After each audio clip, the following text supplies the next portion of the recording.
Voici le nom au-dessus de tout nom. Fléchissez-nous et adorez.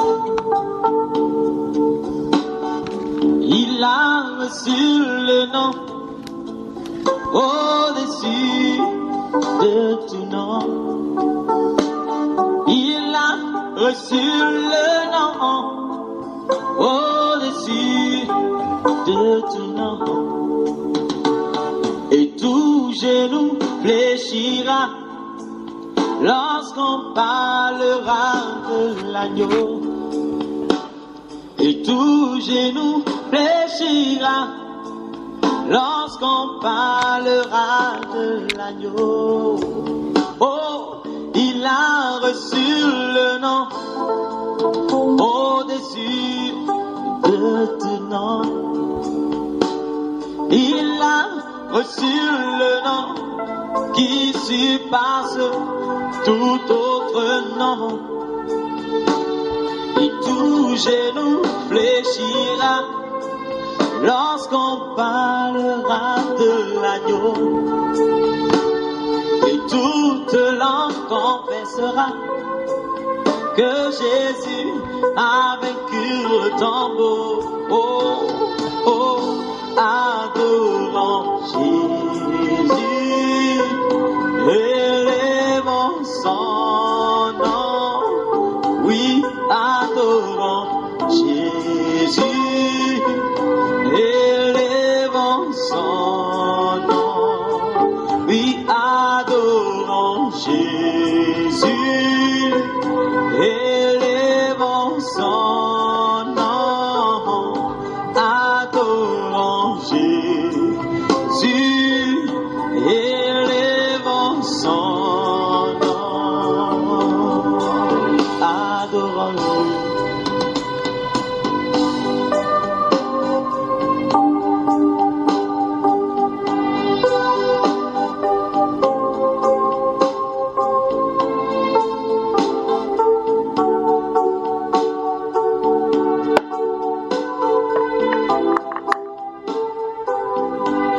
Dieu est bon, alléluia. Oui, Dieu est bon. Oui, Dieu est bon. Mon Dieu est bon. Oh, Dieu est bon, alléluia. Mon Dieu est bon. Oh, Dieu est bon. Oh, mon Dieu est bon. Il m'a sauvé. C'est lui qui m'a racheté. Oui, Dieu est bon. Mon Dieu est bon. Oh, mon Dieu est bon. Papa Yahvé est bon. Oh, Adonai, il est bon. Mon Dieu est bon. Oh, il m'a sauvé. Alléluia. De tout péché. Celui qui m'a racheté. Je chante. Il est bon. Dieu est bon pour toi. Et il est bon pour moi. Je ne peux pas. Non. Je ne peux pas. Je ne peux pas.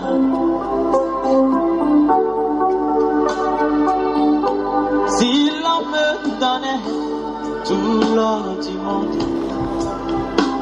Non, non, non, non, non, non, non. Si l'on me donnait d'avoir les plaisirs de ce monde. Non, non, non, non, non, non, non. Si l'on te donnait d'avoir toutes les voitures de ce monde. Remue la tête, dis non, non, non, non, non. Si l'on te donnait d'avoir tous les hommes de ce monde. Secoue la tête, dis non, non, je ne veux pas. laisser Jésus. Je ne veux pas le laisser, je ne veux pas laisser Jésus. Je ne veux pas le laisser, je ne veux pas, je ne veux pas, non. Si l'on te donnait d'avoir toutes les richesses de ce monde, c'est pour la tête, dis non, non, non, non, non. Si l'on te donnait d'avoir les voitures de ce monde, cela ne conduit pas au ciel.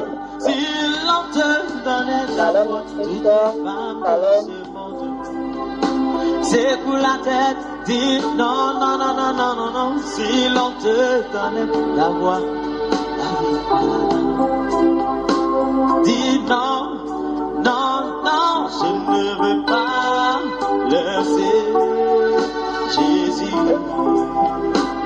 Non, je ne veux pas le laisser. Je ne veux pas. Je ne veux pas. Je ne veux pas. Je ne veux pas. Je ne veux pas.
Canada dans la sainteté, bonsoir.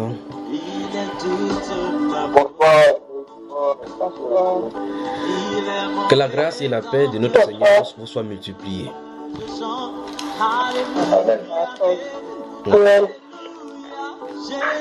Nous sommes encore au rendez-vous ce soir, n'est-ce pas?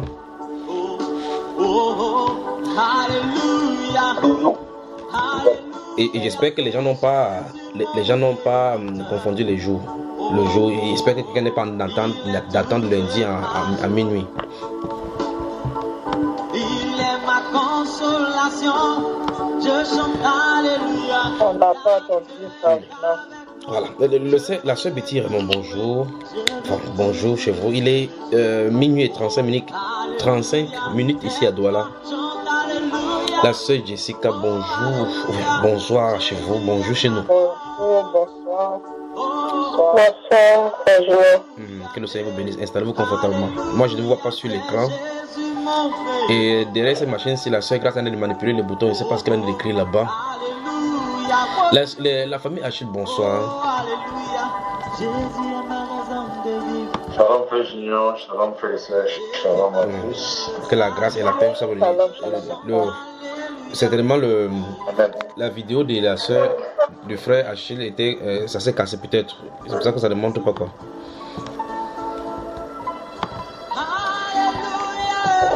La sœur Monique, bonsoir. C'est bon maintenant, c'est bon. C'est bon. La sœur Monique, bonsoir. Bonsoir, shalom à toute la Shalom ma soeur. La sœur DG, bonsoir et bienvenue.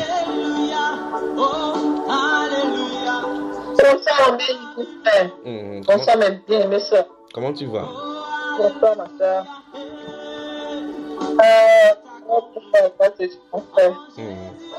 Donc, que le Seigneur te bénisse. La famille t'aime, bonsoir.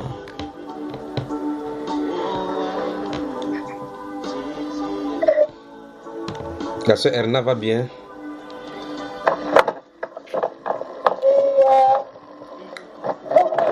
Bonsoir, frère Junior. La sœur Erna va bien.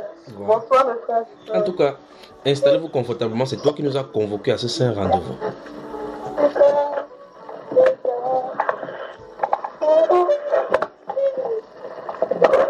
J'espère que les connexions sont stables de votre côté.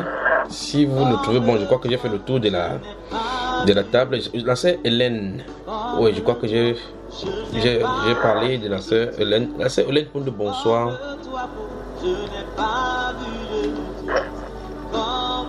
Bonsoir, frère Junior. Bonsoir à la famille. Que la grâce et la paix te soient multipliées, d'accord? Amen. Tous ceux de Maryland ne sont pas encore là. Je ne sais pas comment on va faire. Et vous ne voudrez pas qu'on avance alors que quelqu'un n'est pas encore prêt. Mais on avait dit minuit, non? Chez nous ici. Il est 38 minutes après minuit.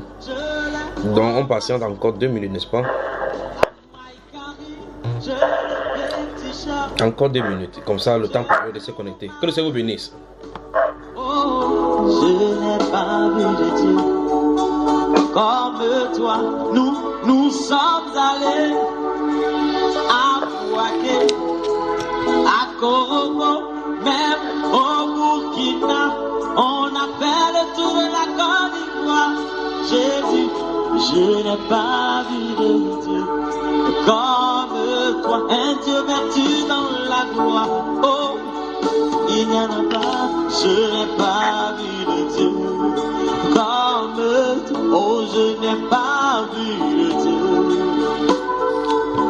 Je n'ai pas vu de Dieu comme toi. Je n'ai pas vu de Dieu comme toi. Oh, oh, oh. Seigneur, sois béni, Seigneur. Alléluia. Jésus de Nazareth, sois béni. Béni sois-tu, Seigneur.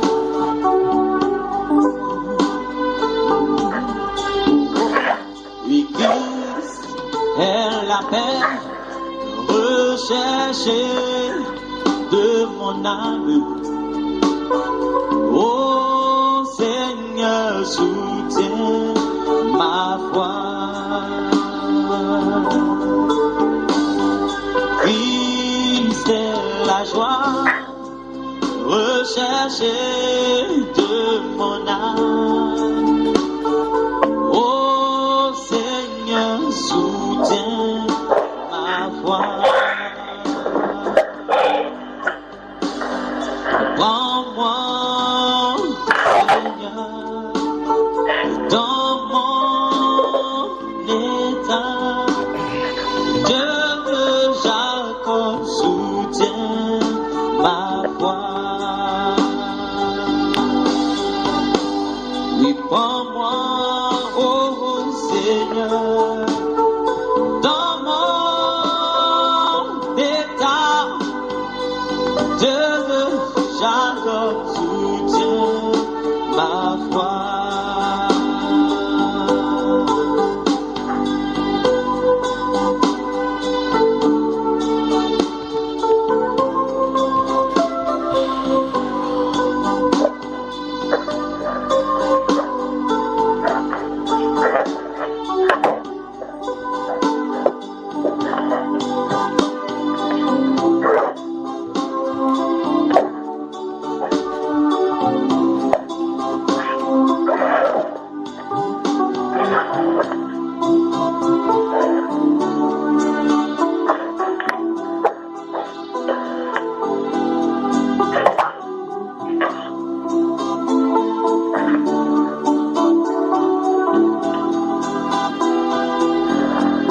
Il veille sur moi, Jésus sauveur, sur la croix. De jour, de nuit, il pleuve, il neige, il me conduit. Il veille sur moi, Jésus sauveur, sur la croix. De jour, de nuit, il pleuve, il neige, il me conduit. Il calme les rages, nuages de ma vie et me donne sa paix. Personne ne peut m'aimer comme il m'aime. Personne son sang pour moi. Oh, quel ami, il est Jésus. Oh, quel ami, il est Jésus. Il calme les rages, nuages de ma vie et me donne sa paix. Personne ne peut m'aimer comme il m'aime. Personne son sang pour moi. Oh, quel ami, il est Jésus. Oh, quel ami, oh, il est Jésus. Oh, quel ami, il est Jésus.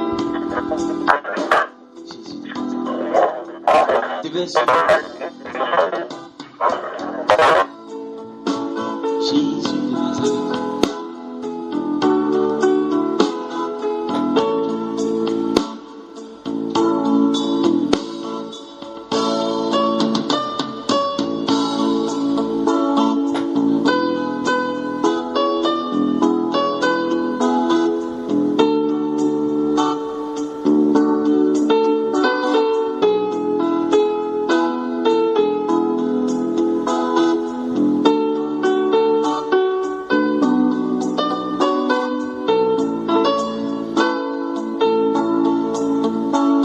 C'est toi qui guéris, c'est toi qui ressort, oh toi, l'Esprit de Dieu,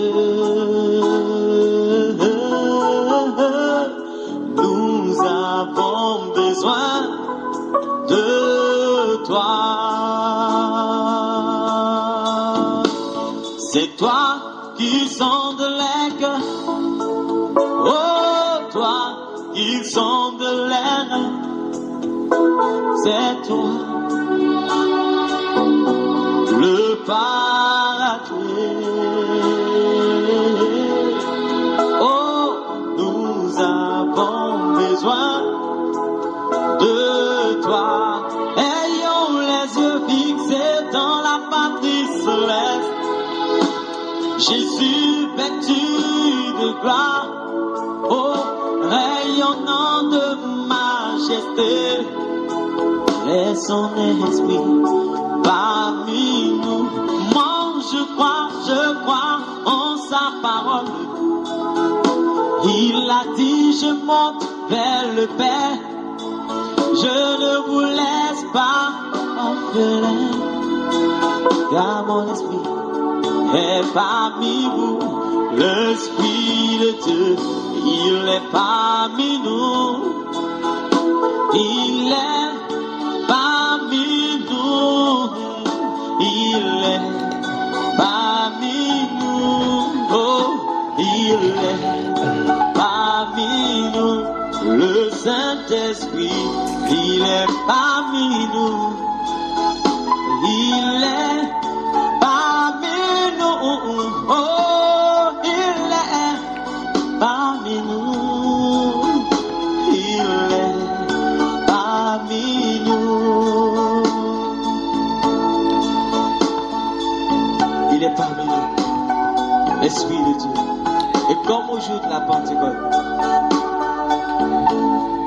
La sœur Vanessa Monté, bonsoir et bienvenue. Bonsoir mon frère, bonsoir la famille. Nous t'attendions avec impatience. Toute la famille t'attendait justement. Je suis là. Voilà. La sœur Sylvanie, bonsoir. Bonsoir frère Julien. La sœur Flora de X-Men, non pas X-Men, de X, Flora X. Flora, excellent. Bonsoir et bienvenue. Au jour de la Pentecôte, j'ai besoin de l'onction. Je crois que j'ai salué tout le monde. La sœur Monique MK, je crois que je l'ai salué aujourd'hui. Nous en avons parlé. Voilà. Alléluia, Alléluia, Alléluia, Alléluia, Alléluia, Alléluia, Alléluia, Alléluia. Voici le moment que Dieu a choisi pour te bénir. En effet, le moment est choisi ce soir encore pour partager des sept saintes paroles. Si vous le voulez, on commence maintenant après ces formalités d'usage. Après s'être salué selon les règles de déontologie de notre vie en société, nous pourrons commencer maintenant. Vous le voulez bien? On peut y aller.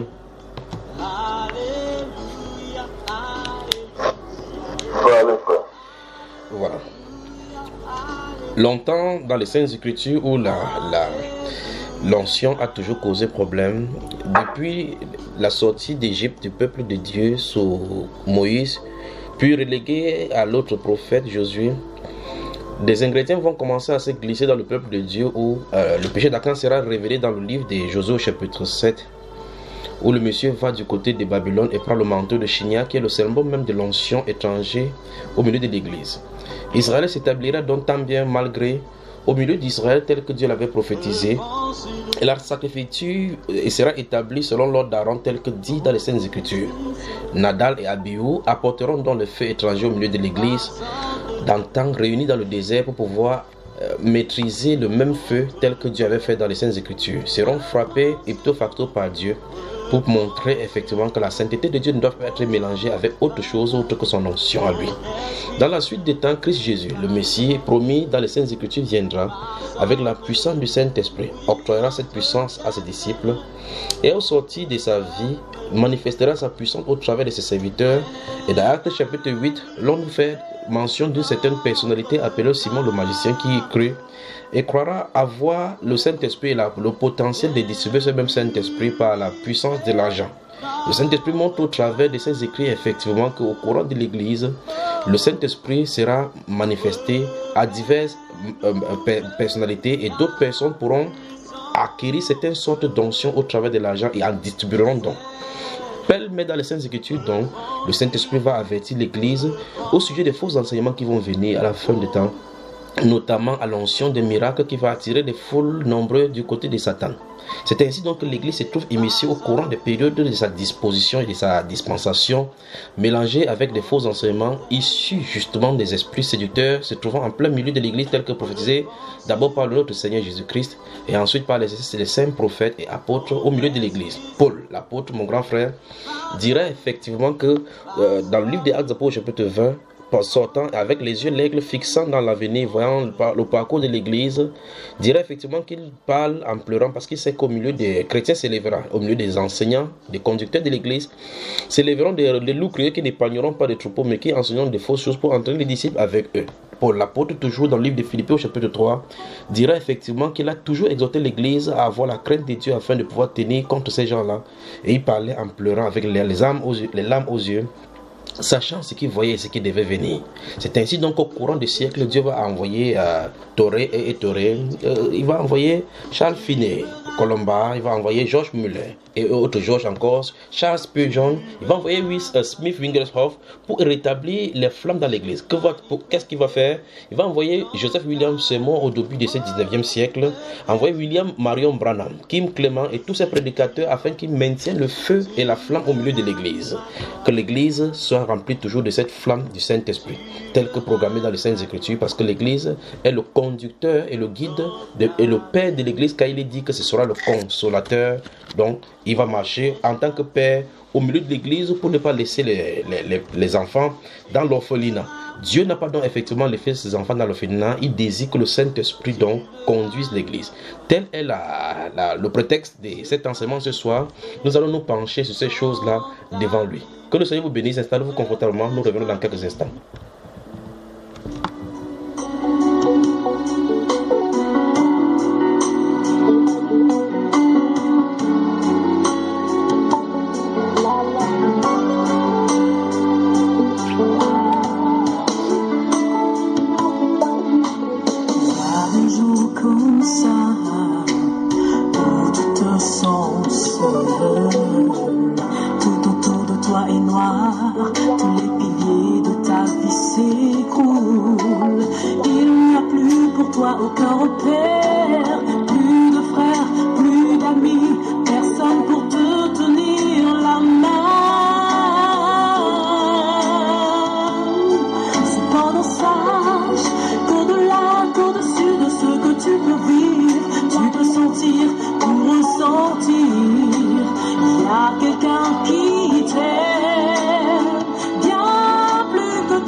Ces prédicateurs envoyés par Dieu au courant des siècles, dont tel que je le disais dans mon propos liminaire, seront envoyés selon la mesure et les limites assignées par eux par le Saint-Esprit pour maintenir la flamme au milieu de l'Église. Mais que constatons-nous aujourd'hui? Des limites délimitées, les bornes déplacées. Alors que l'Écriture le disait qu'on ne devrait pas déplacer les bornes anciens. Aujourd'hui, qu'est-ce qu'on constate au milieu chrétien? Les pasteurs sont raillés. S'ils ne sont pas les causeurs de troubles au milieu du corps de Christ, et ceux qui donnent des serpents, des carburants, des urines, l'essence même aux gens de boire, afin d'être transformés comme le Seigneur a dû transformer l'eau en vin. Que des spectaculaires au milieu de l'église, des chrétiens qui mangent de l'herbe brute exactement comme des brebis, puisqu'on les appelle effectivement brebis au sens péjoratif du terme. Que des choses, des scandales enseignants. Au Canada, des pasteurs sont poursuivis pour blanchissement d'argent, pour détournement de fonds au milieu de l'église. Que des familles disloquées. Des pasteurs sont accusés de violences sexuelles, des viols sur mineurs, des dislocations de couples. C'est cette limite-là qui leur a été assignée aujourd'hui. Sont-ils des pasteurs de Dieu? Le Saint-Esprit les conduit-il à vivre dans le mal? Comment le contraste est clair entre ces prédicateurs aujourd'hui, les prédicateurs modernes, les prédicateurs du XXIe siècle, avec les prédicateurs dont dit les Saintes Écritures? Comment enfreignent-ils la parole de Dieu au-dessus de tous, au vu et au-dessus de tous? Et les gens ne se posent pas de questions. Pire, ils ont davantage de fidèles, parlent contre les Saintes Écritures, se moquent même de la sainteté et les gens les suivent. Que disent les Écritures à cause de cela? Nous allons y voir tout au long de ces enseignements. C'est de t'éveiller. Cependant sache qu'au-delà, qu'au-dessus de ce que tu peux vivre, tu peux sentir ou ressentir. Il y a quelqu'un qui t'aime bien plus que tu ne l'imagines, et qui pour toi intercède par des soupirs, et l'esprit là. L'esprit de Dieu est là. L'esprit de Dieu est là. L'esprit de Dieu est là. Depuis cette naissance de l'Église, avec la conduite de l'Esprit de Dieu dans l'Église, nous verrons dans Actes des Apôtres chapitre 5 comment le mensonge a commencé à s'initier, le Saint-Esprit donnant des corrections dans le couple Anania et Saphira pour montrer clairement que la vérité doit être au milieu des chrétiens. Mais aujourd'hui, les gens mentent, vivent dans l'adultère, dans tout genre de cupidité, se réclamant serviteur de Dieu, pasteur de l'Église, dirigeant et grand fondateur des ministères. Que dire lorsque les Saintes Écritures sont bafouées? Pourquoi les chrétiens aujourd'hui, malgré tant de prouesses, malgré tant de connaissances, des supports médiatiques sur lesquels dans tous les supports modernes se trouvent incrustés les Saintes Écritures, interprétées d'une certaine façon, malgré la connaissance des Grecs anciens et des langues anciennes, malgré ces langues-là ressuscitées par des prédicateurs modernes, pourquoi le Saint-Esprit ne se meurt pas? On se pose la question donc pourquoi, malgré que cette église moderne se trouve en proie à la modernité et tentant de moderniser les choses des croyants, pourquoi le Saint-Esprit ne se meurt pas? Toutes ces questions seront répondues dans Canada dans la Sainteté ce soir. J'oublie mon existence, je réponds mon âme, tu essuies mes larmes.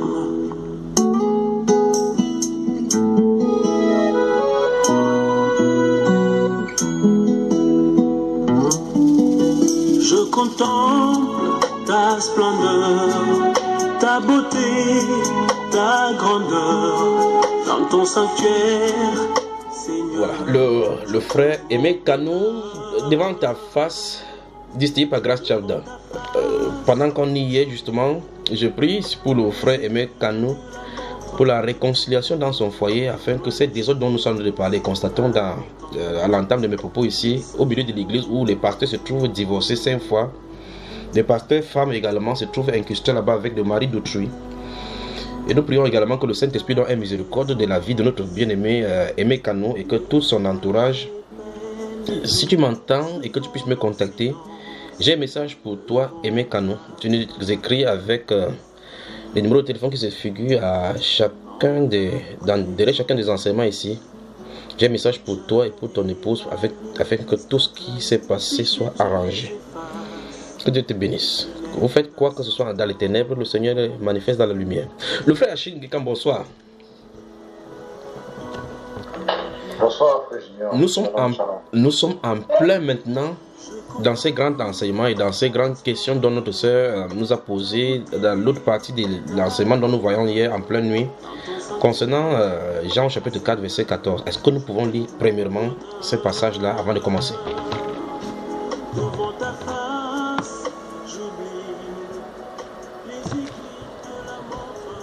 Souvenez-vous, je vous aime.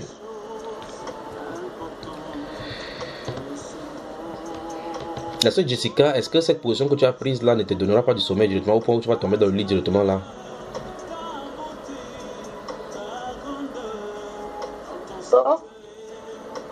Ok.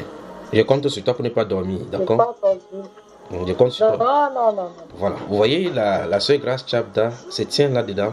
On va travailler jusqu'à 4h et à 5h, 6h, elle doit réveiller les enfants pour les préparer pour l'école. Donc, nous faisons ceci afin que on mette notre pied de contribution et que ceux qui doivent recevoir instruction reçoivent instruction. Que dis-je? Nous construisons ensemble ces modèles de corps de Christ dont Dieu attend. Voilà. Cela dit, le frère Achille, tu as le livre de Jean, chapitre 4, verset 14 devant de toi. Nous pourrons lire au besoin presque 5 versets si le Seigneur le permet. Et j'espère que la sœur, elle est là aussi. Devant moi.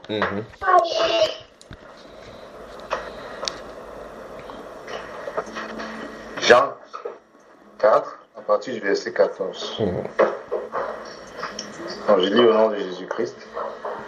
Mais celui qui boira de l'eau que je lui donnerai n'aura jamais soif, et l'eau que je lui donnerai deviendra en lui une source d'eau qui jaillira jusque dans la vie éternelle. Que Dieu nous aide vraiment. Et où est la sœur Erna? Est-ce que la sœur Erna se trouve là pour qu'elle pose sa question justement? Oui, frère, je suis là. En fait, c'est pour comprendre la quintessence en fait de ce verset. Ok. Qu'est-ce que ça dit? Merci beaucoup. Quelle source d'eau que le Seigneur sera jailli à l'intérieur de nous jusque dans la vie éternelle. Que Dieu nous aide ce soir. J'espère donc que nous allons finir avec cela, avec ces questions. Maintenant, vous permettez de continuer au verset 15 et puis nous allons placer cette conversation entre le Seigneur Jésus-Christ et la Samaritaine dans le contexte afin de développer dans toutes les directions que le Seigneur pourra nous amener ce soir. C'est pour cela, voyant la façon dont nous avions travaillé hier, je n'ai pas voulu mélanger ces choses parce que si nous prenions cela, cette seule question de verset 14 de Jean chapitre 4 peut nous prendre 5 heures de temps. J'espère bien que nous allons finir aujourd'hui. Si nous ne finissons pas aujourd'hui, nous allons prendre une autre séance encore selon votre disponibilité pour en terminer. J'espère que nous allons terminer. Ok. Verset 15. La femme lui dit: Seigneur, donne-moi cette eau, afin que je n'ai plus soif et que je ne vienne plus ici, je ne vienne plus puiser ici. Va, lui dit Jésus, appelle ton mari et viens ici.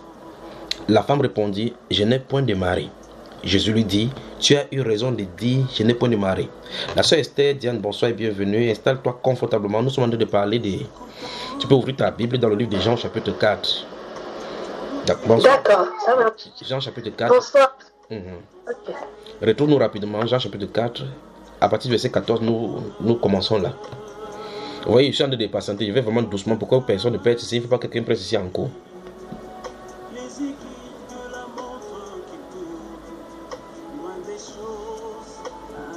Donc préparez donc quelque chose pour noter parce que je pourrais donner peut-être vingtaine ou quarantaine de versets aujourd'hui si le Seigneur le permet. Je vous en donnerai. Et je pourrais donc balayer. S'il arrive que nous n'élisions pas un verset, je vais expliquer comme d'habitude ce qui s'y trouve et on va avancer. Quel passage? Vous savez, comme la sœur Enna l'a rencontré, il y a des passages que vous rencontrez dans la Bible où vous n'avez plus le désir de continuer tant que vous n'avez pas saisi cela. Qu'est-ce qui se passe? Le Seigneur est en train de remuer le couteau pour montrer quelque chose, pour présenter quelque chose, qu'il y a quelque chose ici à percevoir. La sœur Cyril, bonsoir et bienvenue. Bonsoir mon frère, bonsoir, shalom, shalom à mes frères. Installe-toi confortablement et ouvre Jean chapitre 4, c'est toi que nous attendions aussi. Puisse le Seigneur faire pleuvoir sur l'église véritablement. Puisse faire pleuvoir. Le temps que vous le trouvez, nous revenons dans quelques instants. Let it rain.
Let It Rain du groupe Jesus Culture que vous pouvez retrouver facilement sur YouTube en tapant Let It Rain, qu'il pleuve.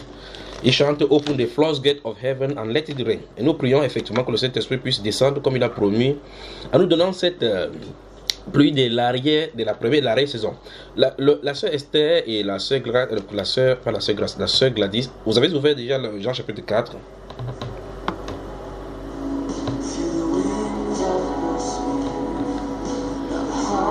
Non, je suis en voiture. Je serai vraiment disponible d'ici quelques minutes. Désolé.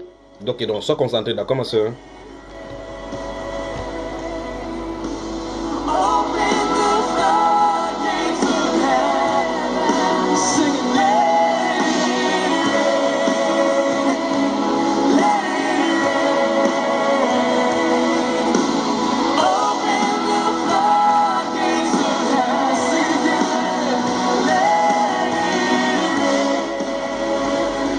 Dans Jean chapitre 4, dans verset 14, il est dit: mais celui qui boira de cette eau, boira de l'eau que je lui donnerai, n'aura jamais soif.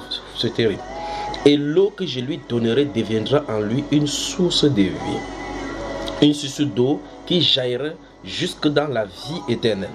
La femme lui dit: Seigneur, donne-moi cette eau afin que je n'ai plus soif et que je ne vienne plus puiser ici.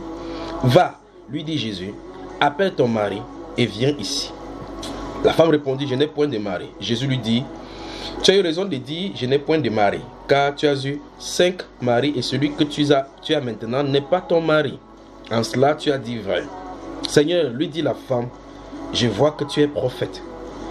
Nos pères ont adoré sur cette montagne et vous dites, vous, que le lieu où il faut adorer est à Jérusalem. Femme, lui dit Jésus, crois-moi, l'heure vient où ce ne sera ni sur cette montagne, ni à Jérusalem, que vous adorez le Père. Vous adorez ce que vous ne connaissez pas. Nous adorons ce que nous connaissons, car le salut vient des Juifs. Mais l'heure vient, et elle est déjà venue, où les vrais adorateurs adoreront le Père en esprit et en vérité. Car ce sont là les adorateurs que le Père demande. Dieu est esprit, et il faut que ceux qui l'adorent en esprit et en vérité. La femme lui dit, je sais que le Messie doit venir, celui qu'on appelle Christ. Quand il sera venu, il nous annoncera toutes ces choses. Jésus lui dit, je le suis, moi qui te parle.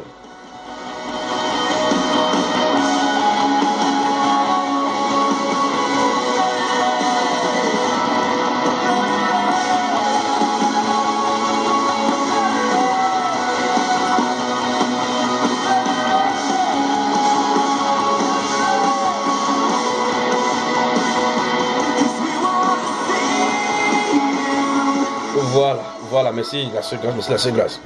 Dans ce livre de Jean au chapitre 4, la Bible nous montre l'intégration entre la femme samaritaine. Écoutez très attentivement, nous allons aller vraiment doucement. Et si je vais vraiment vite, vous me calmez pour que j'aille doucement.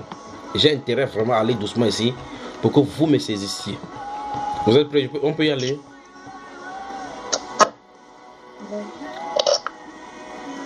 Madame Camille, bonsoir. Bonsoir. C'est comment tu vas? La sœur Enna dit que nous avons besoin du Saint-Esprit.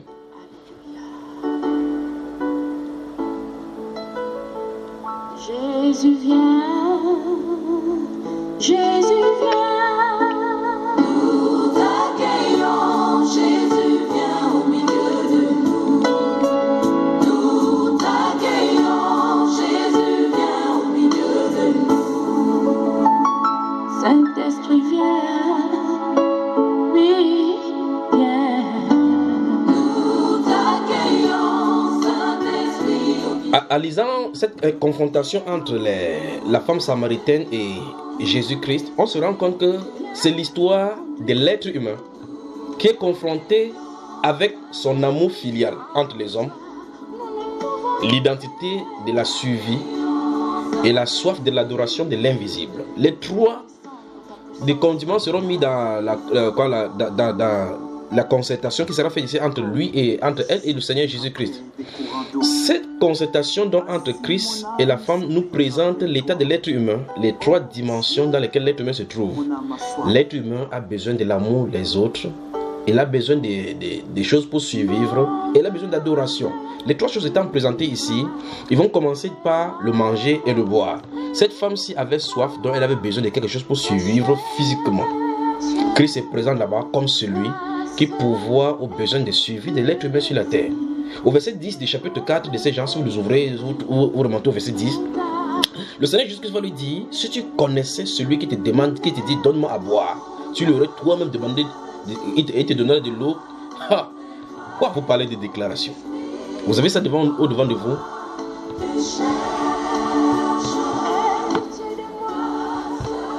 Oui, frère. Voilà, verset 10, qu'est-ce que ça dit mon frère? Le verset 10 de Jean 4 dit, Jésus lui répondit, si tu connaissais le don de Dieu et qui est celui qui te dit, donne-moi à boire, tu lui aurais toi-même demandé à boire et il t'aurait donné de l'eau vive. Ok. Donc, Jésus montre clairement là qu'il est celui-là qui pourvoit aux besoins vitaux de l'être humain. Parce que communément, les gens disent l'eau c'est la vie. Allô? C'est qui... Ton micro est fermé. C'est ouvert maintenant, n'est-ce pas? Amen. Voilà. Ouais. À la lecture donc des Jean chapitre 4, la sœur Flore Karine, bonsoir et bienvenue. Bonsoir tout le monde. J'essaie de tourner doucement là pour ne pas vite avancer parce que je ne voudrais pas que quelqu'un perde ici. Vous allez me faire dormir encore ici comme hier, vous m'avez fait dormir à 5 heures. Donc nous sommes dans le livre des Jean chapitre 4, ma chère sœur, ouvre Jean chapitre 4. Il faut qu'on commence par là. Cette fois-ci, si quelqu'un vient par la suite, la personne aura voulu d'être en retard. Alors donc, Jean chapitre 4, la confrontation entre le Seigneur Jésus-Christ avec la femme samaritaine.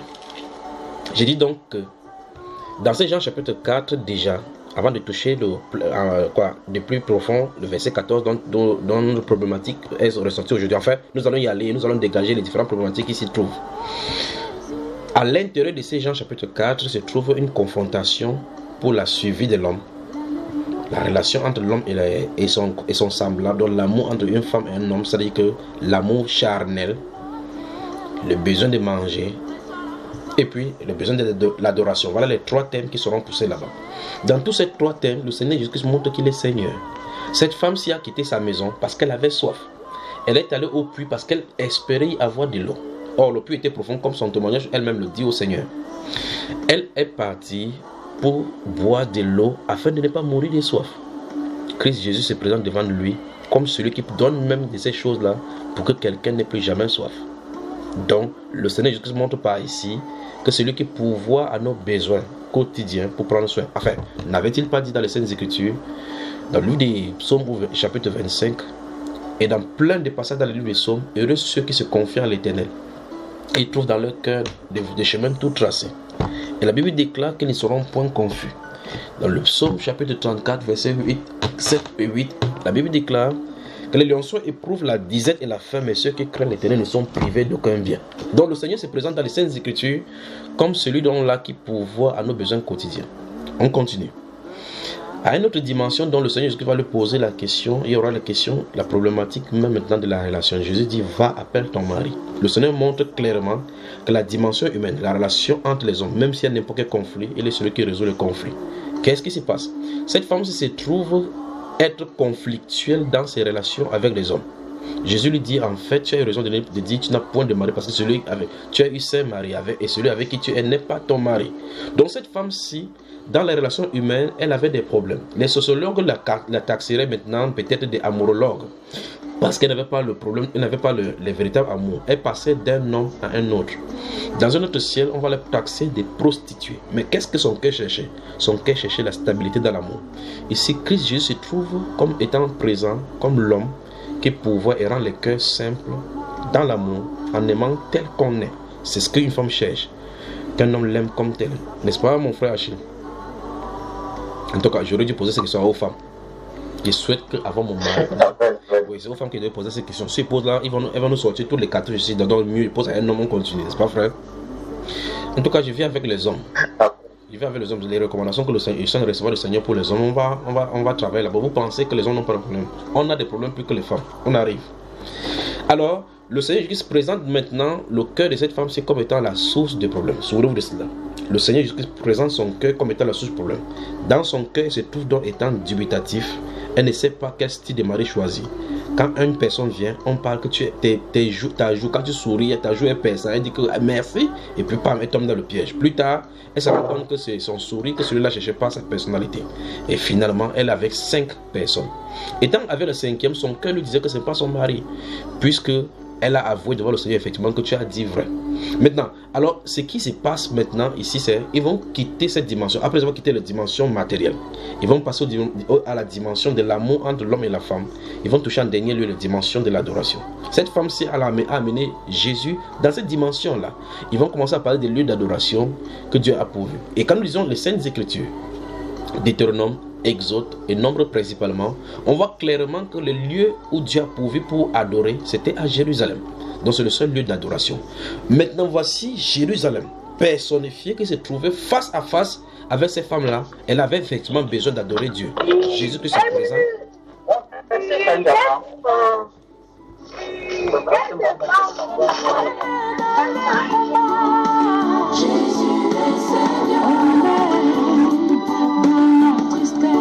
La sœur Hélène, il n'y a pas le grand dialogue national à Maryland, non? C'est achevé, il y a les relâches des prisonniers, pas vrai ma sœur? Bonsoir et bienvenue, installe-toi confortablement. Nous sommes dans le commentaire de Jean chapitre 4 déjà. Bonsoir.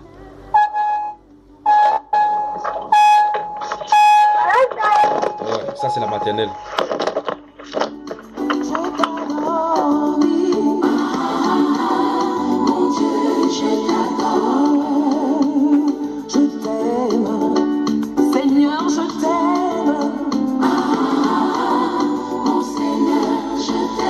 Cette femme s'y transportera donc Jésus-Christ dans la dimension spirituelle et Jésus-Christ justement l'attendait là-bas au tournant. Jésus-Christ lui a dit effectivement qu'en réalité, le besoin matériel de l'homme et le besoin de l'amour entre les hommes rejoignent effectivement l'agenda de Dieu dans le cadre spirituel, parce qu'en réalité, le but de Dieu, c'est présenter l'homme sur la terre comme étant des adorateurs.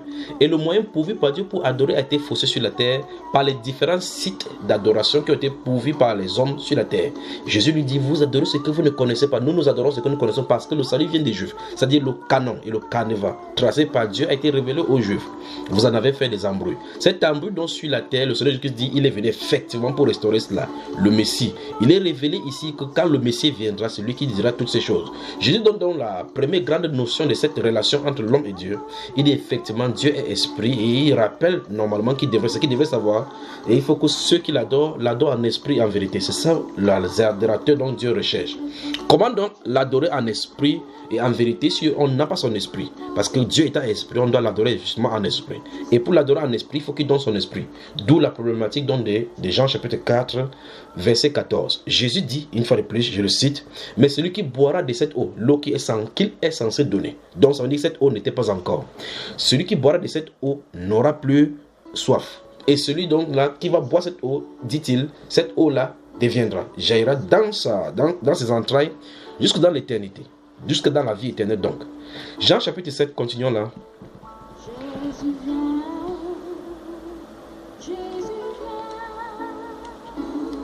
Jean le chapitre 7. Préparez-vous donc à prendre les versets.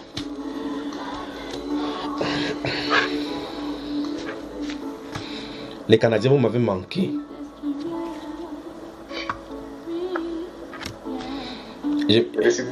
Je m'excuse, c'est la sœur Erna qui nous a bousculé dans notre agenda aujourd'hui. Dans notre agenda, nous n'avons pas l'habitude de nous connecter les dimanches dans la nuit, non? Exact. Donc, je crois que, je ne sais pas, si vous trouvez que c'est long, vous me dites, on va couper pour que ceux qui vont travailler le matin, qui ne puissent pas avoir de problème de somnolence au volant et dans leur lieu de service. Comme ça, on va faire cela en découpant en partie. Donc, puisse le Seigneur nous permettre à ce que ça soit vraiment fluide et qu'il n'y ait pas d'embrouille avec les bruits. Vous y êtes? Jean chapitre 7, vous y êtes? On peut lire maintenant. Jean chapitre 7, lisons les versets 37 à 39.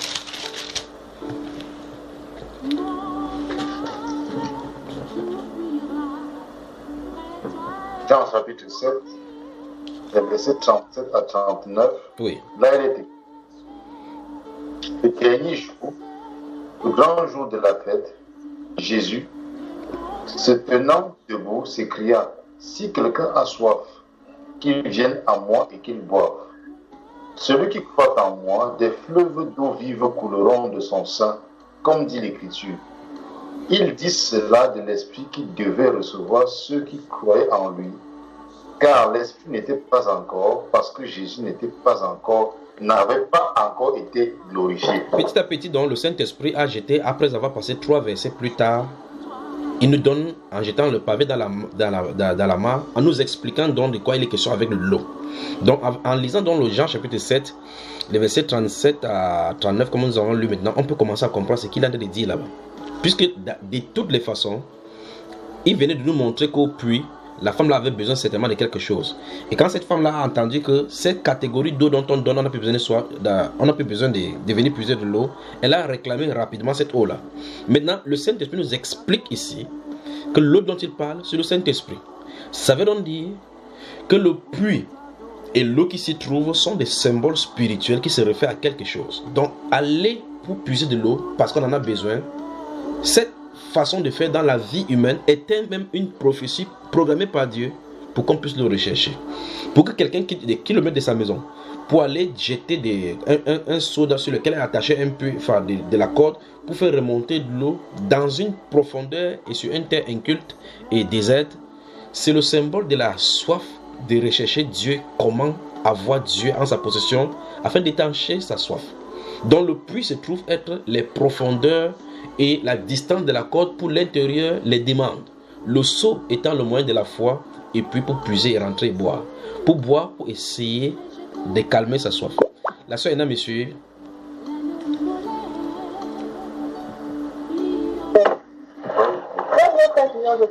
Voilà. Donc, Jean chapitre 7 nous dit clairement que l'eau vive, c'est le Saint-Esprit. Mais l'eau vive découle d'une source.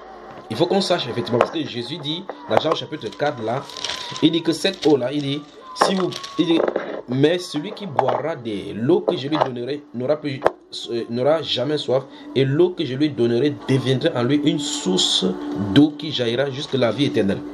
En lisant les Saintes Écritures, comme on va parcourir, j'espère bien, j'essaie de freiner vraiment parce que c'est beaucoup de passages. Première chose, il faut qu'on regarde c'est quoi la source d'eau, parce que Jésus dit ici que ça deviendra la source d'eau.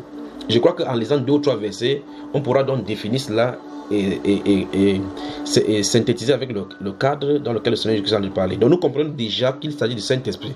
Que Jésus a dit dire grosso modo à cette femme-ci qu'en réalité la soif que tu as là, tu as soif de la vie éternelle. Et cette vie éternelle là, c'est moi qui la donne.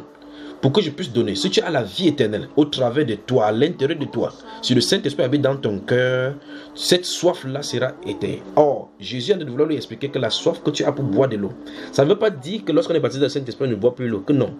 Le Seigneur est en train de dire que la soif que tu as pour venir puiser l'eau ici, c'est comme ça que Dieu attend que l'être humain ait soif pour venir puiser chez lui.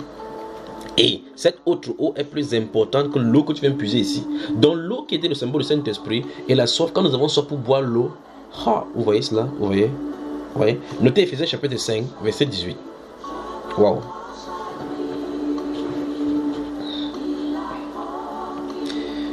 Vous savez, je suis en train de parler maintenant de cette eau qu'on boit pour essayer de détacher le soif. Et remarquez bien comment les gens se comportent. Vous voyez que vous invitez quelqu'un chez vous, vous lui donnez de l'eau.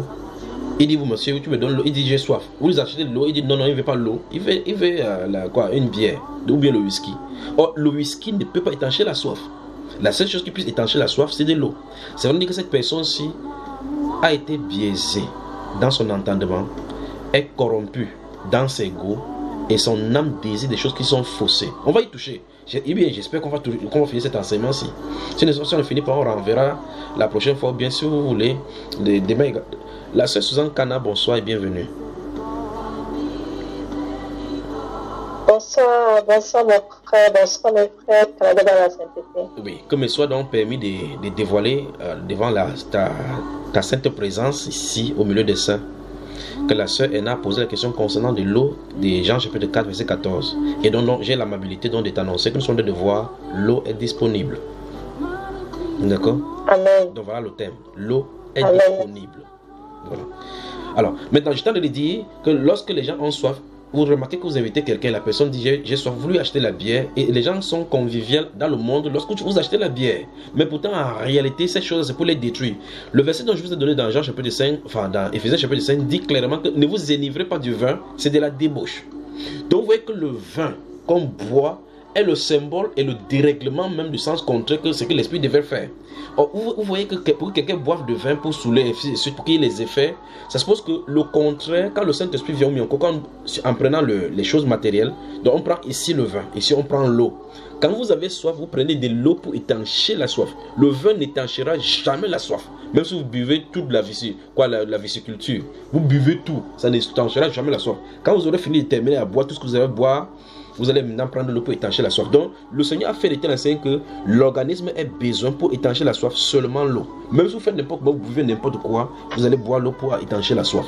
Ça veut dire que c'est un domaine particulier du symbole du Saint-Esprit. Comme quoi, dans le cœur de l'homme, la soif, toute soif que l'homme fait, quand votre âme est desséchée, comme on va voir dans les Saintes Écritures, les prophètes criés dans le livre des psaumes là, nous allons voir effectivement, depuis le psaume 42 et autres là, nous verrons effectivement que en réalité, quand l'âme réclame l'habitation du Saint-Esprit en lui, vous ne pouvez plus être tranquille, rien ne vous dit plus rien jusqu'à ce que le monde suive pour vous. À cet instant-là, le monde commence à mourir pour vous. Vous comprenez effectivement que tout vous dégoûte. Or, pourquoi tout dégoûte? Parce que jusqu'à ce que l'homme, j'espère que vous m'entendez là maintenant, vous m'entendez, n'est-ce pas mes chers?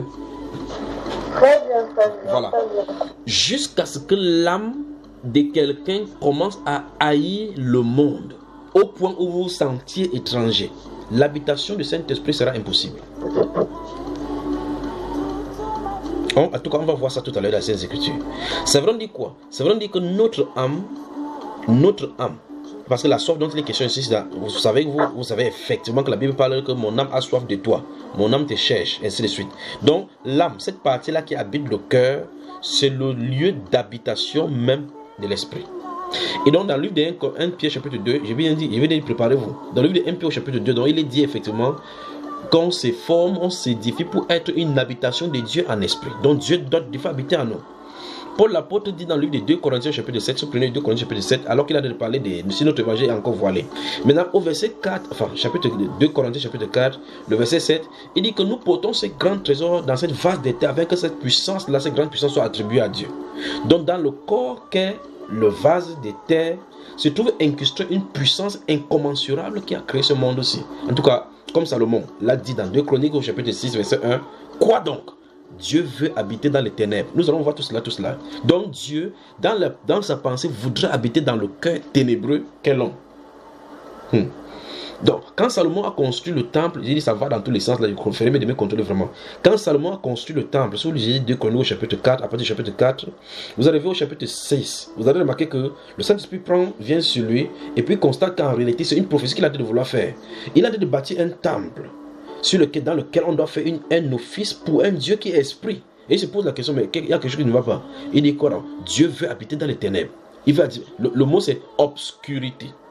Et remarquez donc comment l'apôtre Paul le place. Ah mon Dieu. Dans cette 2 Corinthiens au chapitre 4, dont je citais tout à l'heure, j'ai cité le verset 7, vous remarquez que si vous prenez le verset 3, 4, 5, l'apôtre Paul dit, car Dieu qui a dit que la lumière soit, a fait briller la lumière de Christ dans notre cœur. Ça veut dire que pour que la lumière vienne briller dans le cœur, le cœur est dans l'obscurité, il faut que la lumière de Christ brille dans notre cœur pour chasser les ténèbres. Donc Dieu veut habiter dans les ténèbres, le cœur de l'homme, le siège des ténèbres, et ce qui amène tout l'embrouille sur la terre. Donc Salomon donc construit le temple et se rend compte qu'en réalité, le temple qu'il a de construire, c'est une prophétie. En tout cas, tout cela, eux, ils manifestaient des choses futuristes. La Bible déclare donc maintenant dans 1 Corinthiens chapitre 3, les versets 16-17, ne savez-vous pas que vous êtes le temple de Dieu et que l'Esprit de Dieu habite en vous? Votre corps est le temple du Saint-Esprit. Donc, comme Salomon bâtissait le temple physique afin que l'Esprit de Dieu habite au travers du tabernacle tel qu'il était désigné là-bas avec les chérubins, le chérubin pour l'appropriation, Salomon venait de comprendre qu'en réalité, la volonté de Dieu s'habitait dans le cœur de l'homme. Donc Dieu veut habiter dans le cœur de l'homme. Il veut marcher avec l'homme. En tout cas, depuis la Genèse, c'est ce qu'il a prophétisé au travers de la relation entre Adam et lui. Il a cherché l'homme pour pouvoir manifester une communion avec lui. C'est pourquoi il a mis les chérubins jusqu'à ce que la réconciliation ait été faite pour qu'on puisse venir manger de la vie éternelle, de l'arbre qui donne la vie éternelle. Étant fait donc consommé sous Christ, nous avons maintenant la réconciliation avec lui comme Dieu le dit. Et donc le cœur désire donc être en parfaite communion avec Dieu. L'eau est donc disponible depuis que Christ allait à la croix. En effet, lorsque nous lisons ces Jean chapitre 7, nous voyons clairement que le Saint-Esprit explique au verset 39 qu'il dit cela de l'Esprit que devaient recevoir ceux qui croyaient en lui, parce que l'Esprit n'était pas encore. Pas que l'Esprit n'existait pas encore. Ça veut dire que ce n'était pas la dispensation où l'Esprit devrait habiter dans le cœur humain. Il fallait qu'un sacrifice soit fait, il fallait que les cœurs soient lavés. Notez Ézéchiel chapitre 36, ça commence là maintenant. Ézéchiel chapitre 36, nous allons y revenir tout à l'heure là. Wow. Que le Seigneur bénisse la sœur Anna. Je suis toujours béni pour tes questions. Commençons depuis le Maroc. Je suis vraiment béni. Il ne sait pas comment vous êtes, mais moi, je suis béni. Amen, amen, nous aussi. Voilà. Ézéchiel chapitre 30. Je crois que c'est moi, c'est bien aussi que moi, mais je note là. Je vais prendre le col là. Je crois que. Voilà. Notez Ézéchiel chapitre 36. Vous y êtes. C'est mieux que je donne une vingtaine de versets, comme ça on va s'en sortir. Il pourrait prendre au fur et à mesure. Comme ça, quand il donne les versets, je crois qu'en parlant, je vais dire dans tel verset ça se trouve, et puis ça serait facile comme ça là. Je crois que si les gens lisaient la Bible constamment, c'est que ce serait facile de prêcher. Vous avez moi là. Donc, Ézéchiel chapitre 36. Notez également Ésaïe 55, verset 1 à 6. Hein. Bon, 1 à 8. Ésaïe 55, verset 1 à 8. Vous y êtes. C'est grave ça. On y va. Dès que vous êtes prêts, vous me faites seulement comme ça, puis j'avance. Je crois que si une personne le fait, tous celles qui sont lentes, même comme j'étais lent sur les calculs mentaux là, l'autre vont écrire dans le forum, ils vont voir là-bas. Pour qu'on puisse avancer. Donc j'ai dit Ézéchiel chapitre 36, Ésaïe 55, verset 1 à 8. Notons également Deutéronome chapitre 29, verset 19. Deutéronome 29, 19. Dès que je vois apparaître sur le forum, je donne le prochain. Voilà. Matthieu chapitre 5, le verset 6. Donc je note en même temps cela. Comme ça, si un coup d'œil va, je pourrais savoir ce qu'il est dit. On y va. On va encore prendre quel passage là. Notez Jérémie, les chapitres 17, verset 1 à 13.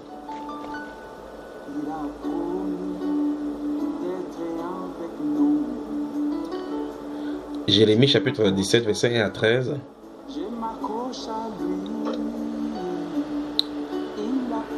Voilà. Apocalypse chapitre 21, verset 6.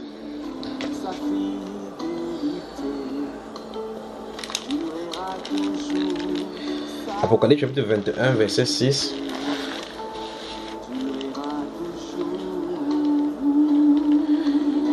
Apocalypse chapitre 22, verset 17.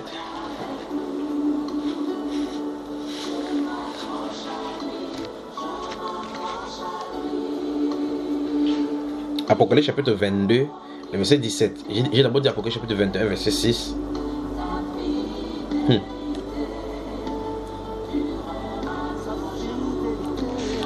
On va prendre quoi encore? Notez le psaume 42. Le psaume 42. Mais c'est le verset 1 à 3 qui vont nous aider là, dans ce psaume 42.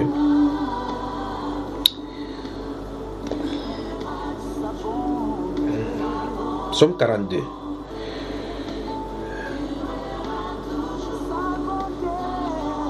Vous faites un an, vous ne me voyez pas, personne ne me fait même signe pour me saluer. Et vous savez que vous me manquez. Psaume 63, verset 1 à 2. C'est noté là, n'est-ce pas? Bon, comment on va prendre l'autre aussi là maintenant? Donc, vous notez normalement, si on prend le chapitre 13, là, le premier verset, ça va nous déranger. Donc, vous notez Zacharie chapitre 12. Il faut lire enfin, c'est pas long. Le chapitre 12 pour bien saisir ce là. Et au chapitre 13, le premier verset. Donc, Zacharie chapitre 12, on lit du verset 1 jusqu'au dernier verset. Et puis, on traverse au verset 1 du chapitre 13. Parce que sur le chapitre 13, verset 1 qui nous intéresse. Mais il faut amener cela depuis le chapitre 12 d'Apocalypse, enfin, de Zacharie. On y va.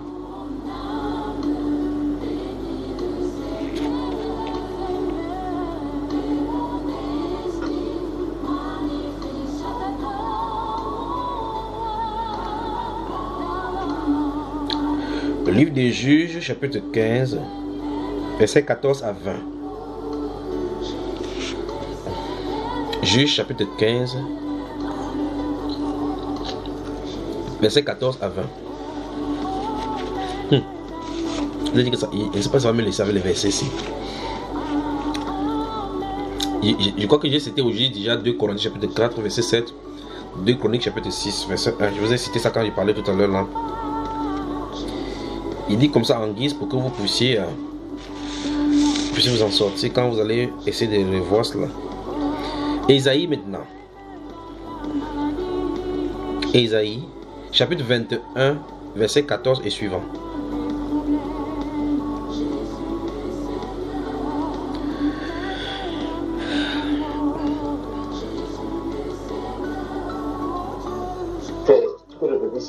Ésaïe chapitre 21, verset 14 et suivant.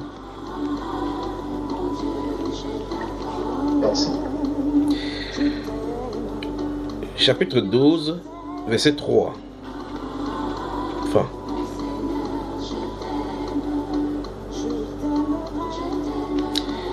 Ésaïe chapitre 12, verset 3. Chapitre 35, chapitre 35. Ésaïe chapitre 35. Remarquez que je n'ai pas donné les versets. Donc Ésaïe chapitre 35. Je note ici. Ésaïe chapitre 50 verset 10.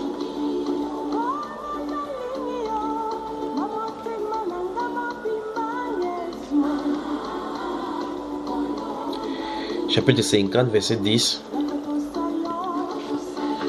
Chapitre 60 verset 2.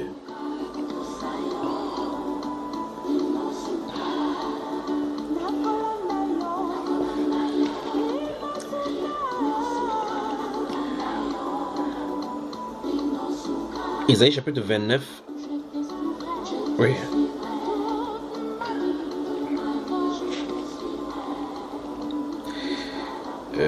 Isaïe chapitre 41, verset 17. 41, verset 17.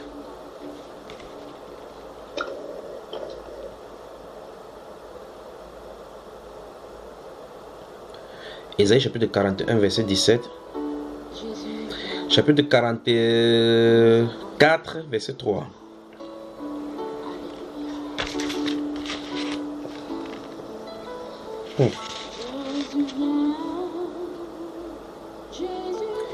Isaïe chapitre 44, verset 3, oui. Chapitre 48, verset 19 à 21.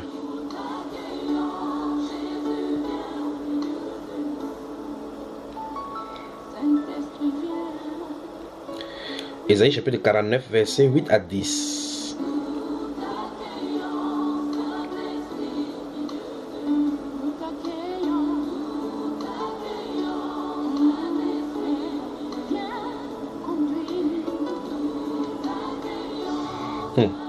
Quoi qu'à un moment donné, il avait seulement laissé. Jérémie chapitre 5, verset 23 à 31.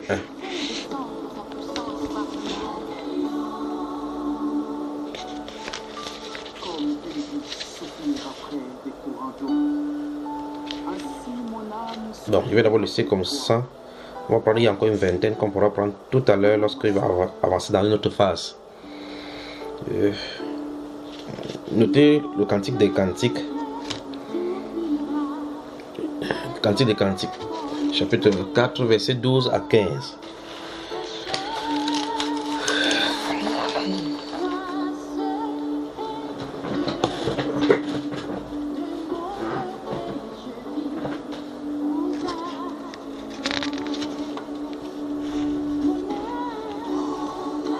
C'est bon là mon frère? Et particulièrement ces cantiques des cantiques chapitre 4 verset 12 à 14, il faut l'associer avec Éphésiens chapitre 3 verset 14 à 21 parce qu'on va les combiner lorsqu'on y arrivera.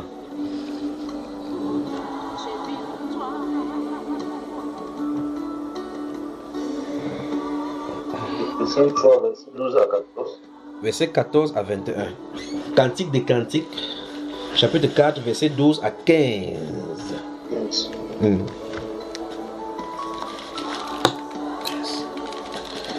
Si vous êtes prêts, maintenant on peut y aller. Je ne sais pas si me donner un passage de proverbe, mais on pourra y aller parce qu'il va falloir qu'on aille dans le problème des sources de vie là maintenant. On peut y aller, can we go? Bon-y, frère. Voilà. Donc, dans Jean au chapitre 4, le Seigneur, souvenez-vous des contextes de l'arrangement que le Seigneur nous a montré là-bas, les trois dimensions de la nourriture, le besoin vital. Enfin, pour ceux qui ont fait le commerce, ou bien, je ne sais pas comment vous faites ça à l'école là-bas, les pyramides des besoins de Maslow. Vous avez vu les différentes bases des pyramides, les 5 niveaux basiques, toutes les autres choses. Si vous avez vu cela, je crois que vous voyez que ça se trouve incrusté ici là, ramifié en 2 dimensions. Sauf que Maslow ne parle même pas de la dimension spirituelle, parce que l'homme est essentiellement un être d'adoration, un être conduit à adorer. C'est pour ça que naturellement vous entendez quelqu'un dire que j'adore ta chaussure là, j'adore ton sourire. Ils adorent n'importe quoi. Tu dis que d'adorer c'est quoi? Il dit qu'il en est parlé d'aimer. Donc ça veut dire qu'il a constaté que aimer c'est adorer. Bon, de toute façon, dans Jean chapitre 4, donc, le Seigneur Jésus-Christ nous enseigne au verset 14 que l'eau qu'il donne deviendra une source de vie. Maintenant, nous avons vu au chapitre 7, verset 34, verset 37 à 39 tout à l'heure. La Bible déclare que le dernier jour du marché, si vous prenez ces Jean chapitre 7 où nous avons tiré les versets 37 à 39, il est question de la fête des huttes, où les Juifs c'est parvenus là-bas, et à l'issue de cela, le 8e jour, ça sera 8 jours, ils passaient cela à l'extérieur pour commémorer la fête des huttes. C'était en hiver, dit la Bible, et Jésus se promenait là-bas tout au long à l'intérieur. Normalement, cette fête-là prophétise, je crois qu'il ne faut pas que j'entre là-dedans. Ça ne va pas nous laisser ici là. Alors Jésus, la Bible déclare que le dernier jour, c'est le dernier jour qui est le grand jour que le Seigneur Jésus leur explique au travers de cette parole que nous avons lue, que la fête là en réalité était une prophétie de la venue du Saint-Esprit pour les dispatcher ses grâces. Donc Jésus montre par là que cette fête-là était la fête du Saint-Esprit. Regardez voir l'Esprit. Maintenant, il dit, le dernier jour, le grand jour, il s'est tenu là. Il dit, si quelqu'un a soif, qu'il vienne, qu'il boive. Maintenant, il s'agit là en plein hiver. Et Jésus se tenant là, alors que la fête est en train de s'achever, le grand jour qui est un jour solennel, il dit, si quelqu'un a soif, qu'il vienne à moi et qu'il boive. Il dit, quiconque croit à moi, des fleuves d'eau vive couleront de son sein, comme le dit l'Écriture. Donc, quand il dit comme le dit l'Écriture, ça veut dire que c'est prévu que ça soit ainsi. Maintenant, plusieurs prophéties vont parler de cela, comme le Seigneur dit, il ne peut pas dire comme le dit l'Écriture, alors que l'Écriture ne le dit pas. Dans Isaïe 55, c'est pour ça qu'il vous a demandé de noter. Dans Isaïe 55, il en dit. Il a dit que celui qui a soif vient et achète. Venez acheter de cette eau-là gratuitement. Un autre paradoxe encore. Comment on va venir acheter quelque chose? Il dit même sans argent, venez acheter. Donc l'acte d'achat, il dit venez le faire sans argent. On arrive doucement. Alors le Seigneur Jésus dit dans Jean chapitre 7, donc, il dit si celui qui a soif qui vient et qui boit, celui qui croit en moi, écoutez bien le mot là, celui qui croit en moi, les fleuves d'eau vive couleront de son sein, comme le dit les Écritures. Ça c'est ce qu'il dit. Maintenant, le Saint-Esprit qui en est écrit au travers de Jean l'apôtre dit, il dit cela. Celui qui croit en moi, des fleuves d'eau vive couleront de son sein. Souvenez-vous, ce n'est pas le sein qu'on appelle le bobby. Ça veut dire que dans ses entrailles, dans son être, il dit dans son sein, comme le dit les Écritures. Et la Bible déclare qu'il dit cela de l'esprit que devaient recevoir ceux qui croient en lui. Le Saint-Esprit vient de mettre ici que c'est ceux qui croient au Seigneur Jésus-Christ qui reçoivent son esprit. Vous êtes d'accord avec moi? Quand vous ne soyez pas d'accord, c'est ce qu'il dit là au verset 39. Il dit cela de l'esprit que devraient recevoir ceux qui croiraient en lui. Et l'esprit qu'en réalité il dit cela parce que c'est ce moment-là, parce que l'esprit n'était pas encore, parce que Jésus n'avait pas encore été glorifié. Parce qu'il faut qu'il meure, il ressuscite, il retourne dans l'état de l'esprit pour que son esprit vienne dans le cœur pour tabernacler comme il fallait faire. Salomon, après avoir construit le temple, va l'inaugurer avec près de 120 000 brebis qu'il va sacrifier pour inaugurer le temple. Le sang a été versé pour inaugurer le temple afin que le tabernacle, que l'arche de l'alliance vienne y être posée pour commencer à fonctionner. Christ a inauguré l'église qu'il bâtit avec son sang. Quand il a fini de sanctifier, donc maintenant le Saint-Esprit peut venir tabernacler à l'intérieur pour que effectivement ça soit donc Dieu avec les hommes, non seulement Dieu avec les hommes, mais Dieu dans les hommes. L'unisson, Dieu en unisson avec l'homme. Le désir donc de Dieu était d'accomplir afin que l'homme puisse marcher avec lui en totale communion, parfaite communion. Dieu était à l'extérieur, l'homme était à l'extérieur. Dieu veut communier avec l'esprit de l'homme. Amen. Maintenant, quelque chose va se passer. Très souvent, regardez, ouvrons Jérémie maintenant que nous avons noté tout à l'heure. Jérémie chapitre 17. J'espère que les femmes ne sont pas fatiguées parce que chacun commence à arrêter sa joue comme ça. La soeur Monique veut dormir là-bas. La soeur MK veut dormir comme si elle a fait 9 mois quelque part. On avait enfermé quelque part. MK. Jérémie chapitre 17. Jérémie le chapitre 17. On va prendre la partie du verset 9. Le verset 9, verset 10, puis on saute, on va au verset. Je vous ai donné où j'avais le verset 17, je crois bien. Si vous avez noté, les sources d'eau vive couleront de son sein, comme le dit les Écritures. Les fleuves d'eau vive couleront. Si tu viens à moi, tu ne devras jamais souffrir. Jérémie chapitre 17. Oui. Tu y es, mon frère?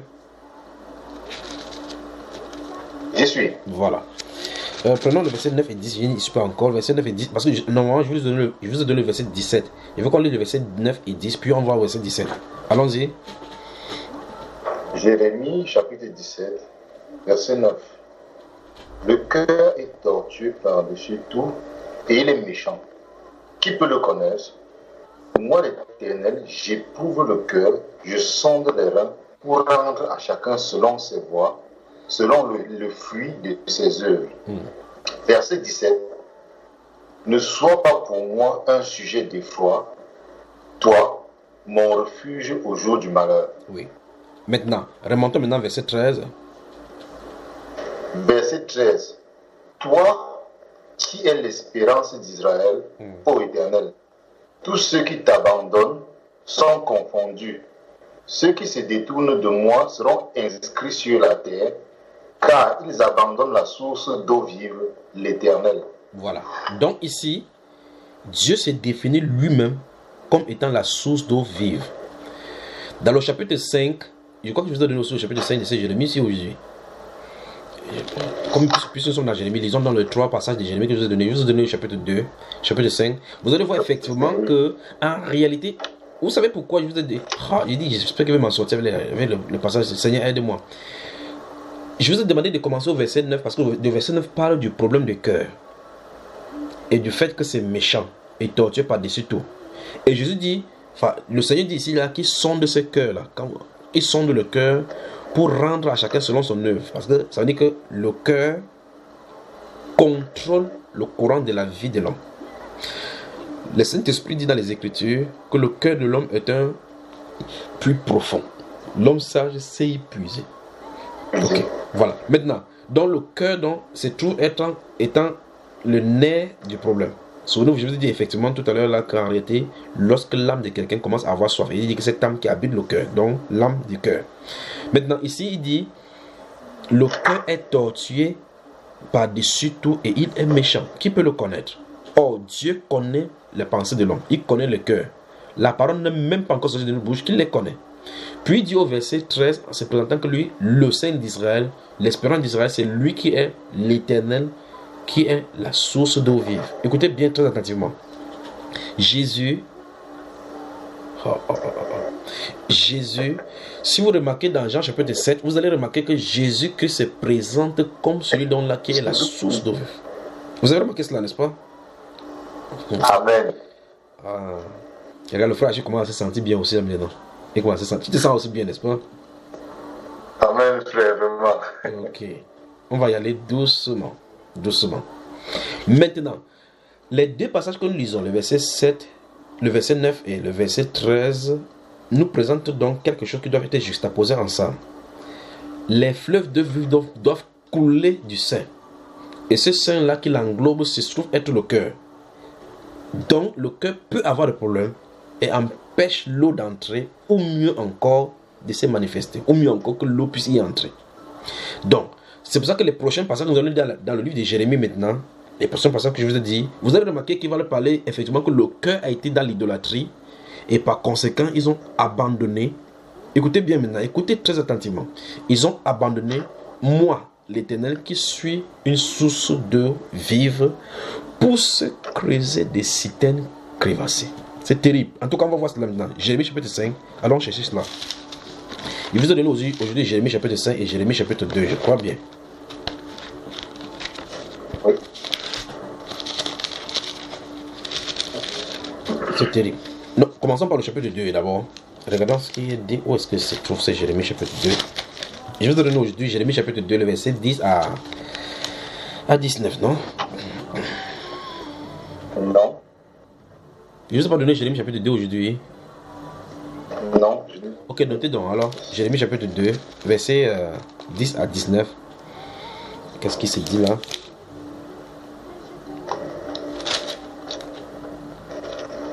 Donc, Jérémie 2, oui. À partir du verset 10 au verset 19. Oui. Là, il est écrit: Passez aux îles de Kittim et regardez. Envoyez quelqu'un à Kédar, observez bien et regardez s'il n'y a rien de semblable. Y a-t-il une nation qui change ses dieux, quoiqu'il ne soit pas des dieux, et mon peuple a changé sa gloire contre ce qui n'est d'aucun secours. Cieux, soyez étonnés de cela. Frémissez d'épouvante et d'horreur, dit l'Éternel, car mon peuple a commis un double péché. Ils m'ont abandonné, moi qui suis une source d'eau vive, pour se creuser des citernes crevassées qui ne retiennent pas d'eau. Israël est-il un esclave acheté ou né dans la maison? Pourquoi donc devient-il une proie? Contre lui les lionceaux rugissent, poussent leurs cris et ils ravagent son pays. Ses villes sont brûlées et il n'y a plus d'habitants. Même les enfants de Nob et de Tachpanès te briseront le sommet de la tête. cela ne t'arrive-t-il pas parce que tu as abandonné l'Éternel ton Dieu lorsqu'il te dirigeait dans la bonne voie, et maintenant, qu'as-tu à faire d'aller en Égypte pour boire l'eau du Nil? Qu'as-tu à faire d'aller en Assyrie pour boire l'eau du fleuve? Ta méchanceté te châtiera et ton infidélité te punira. Tu sauras et tu verras que c'est une mauvaise chose et amère d'abandonner l'Éternel ton Dieu et de n'avoir de moi aucune crainte, dit le Seigneur, l'Éternel des armées. C'est terrible. C'est terrible. Ok, ce que le prophète a dit ici, je vais le dire en langage simple, langage chrétien, pour qu'on puisse bien saisir ce qu'il a de dire. Vous êtes d'accord avec moi? Vous voulez qu'on y va? Amen. Il parle de Kittim. En parlant de Kittim, il a d'indiquer l'île de Chypre. Écoutez bien cela. Puis il parle de Kedar, les temps de Kedar, parlant des noirs. Kedar veut dire noir sombre. Ah bon. Donc je crois qu'encore une fois de plus, il faut qu'il baisse encore. Il veut parler des choses. La sœur Monique est là. Ne dormez pas où?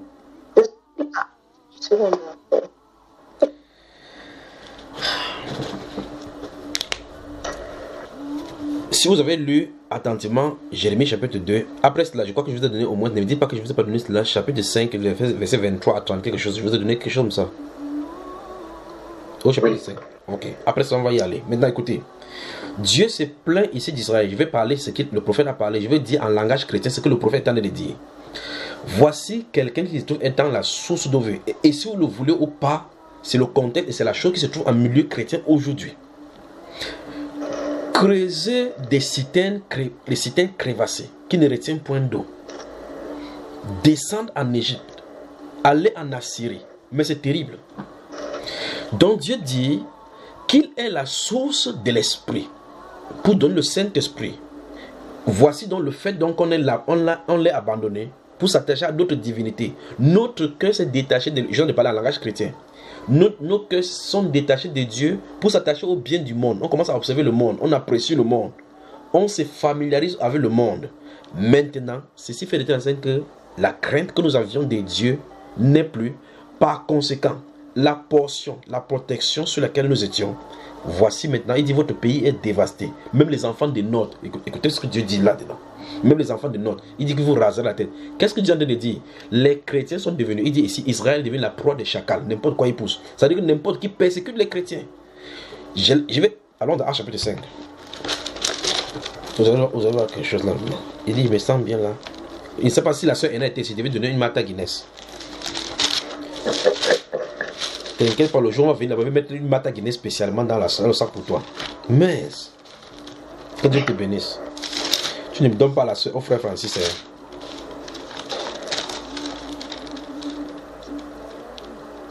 Vous y êtes? Acte chapitre 5. Lis-nous le verset 9 à 11, frère, et puis je vais dire quelque chose avant d'avancer. En tout cas, vous connaissez l'histoire. Vous connaissez Acte chapitre 5. C'est pour ça qu'il demandait, en disant le verset dont je dis, vous allez comprendre l'histoire. Verset 9 à 11, oui. Acte 5, verset 9 à 11, là il est écrit. Alors, Pierre lui dit, comment êtes-vous accordé pour tenter l'Esprit du Seigneur? Voici, ceux qui ont enseveli ton mari sont à la porte et ils t'emporteront. Au même instant, elle tomba aux pieds de l'apôtre et expira. Les jeunes gens, étant entrés la trouvèrent mort. Ils l'emportèrent et l'ensevelirent auprès de son mari. Une grande crainte s'empara de toute l'assemblée et tous ceux qui apprirent ces choses. Amen. Donc nous voyons que quand le Saint-Esprit est à l'œuvre au milieu de son peuple qui est en harmonie avec lui, il traite contre toute personne qui se dresse contre ces personnes, contre son peuple. En tout cas, quand Israël a été en harmonie avec Dieu à chaque fois, c'est Dieu qui combat pour son peuple. Maintenant, ici se trouvent donc maintenant les gens qui partaient sous Israël, prenaient la Syrie. En tout cas, vous pouvez lire ça dans le livre du prophète Ésaïe et autres là-bas. Ils prennent le pharaon pour appui. Dans Ésaïe chapitre 30 et 33, il dit malheur à ceux qui descendent en Égypte pour prendre le secours. Des gens commençaient à aller maintenant prendre le secours parce qu'ils savaient effectivement qu'il n'y a plus de protection. Comment on va faire? Voilà les murs. D'autres comptaient sur le cheval. Il dit clairement que c'est pas le cheval est impuissant au jour du salut. Il ne peut pas assurer le salut. Dieu veut montrer clairement la totale dépendance de ceux qui invoquent son nom et de ceux sur qui son nom est invoqué à son esprit. La totale dépendance. En tout cas, c'est ce que nous allons voir. Quand vous voyez tous les chrétiens d'antan dans les Saintes Écritures, vous voyez clairement, et en tout cas même les apôtres, les prophètes d'antan, vous voyez qu'ils dépendaient de l'Esprit de Dieu. Comme le prophète David a dit là clairement qu'ils ont hérité son esprit. Maintenant, et son esprit fut leur ennemi. Dieu présente donc dans le livre de Jérémie au chapitre 2 qu'en réalité, son peuple a tronqué le Saint-Esprit. Je suis en train d'utiliser le mot du Nouveau Testament. Le Saint-Esprit maintenant, ils se sont mis des choses différentes pour que ça soit comme le Saint-Esprit, que c'est pas le Saint-Esprit. Ils se sont creusés des citernes crevassées qui ne retiennent point l'eau. Donc, ça veut dire que la façon que le Saint-Esprit devait se mouvoir au milieu de son peuple ne se meurt plus. On a tronqué. Si vous voulez prendre des exemples, il y en a pêle-mêle. Normalement, le Saint-Esprit doit conduire le culte. Vous voyez clairement aujourd'hui comment on a limité sa fonctionnalité. En tout cas, on a organisé les choses sans lui. Parce que c'est pour cela qu'il s'organise. On s'organise justement parce qu'il n'est pas présent. Parce que c'est lui qui conduit, on ne doit pas le conduire. Maintenant, il se trouve donc qu'on fasse des programmes. Vous voyez clairement, vous voyez sur une plaque, on dit Église Bethel de ceci, de racheter. Jour de culte 11h et 12h le mercredi. Le mercredi, le soir, intercession. Priez pour les malades le jeudi. Vous parlez. Donc ça veut dire que Dieu veut guérir quelqu'un le jeudi, il ne peut pas guérir. Vous voyez le problème, n'est-ce pas? Des citernes crevassées qui ne retiennent point d'eau. On a mis des pianos maintenant derrière vous appelez derrière le truc. Pendant qu'on a des projets, on fait comme ça là pour que les pianos font pour se baisser l'âme.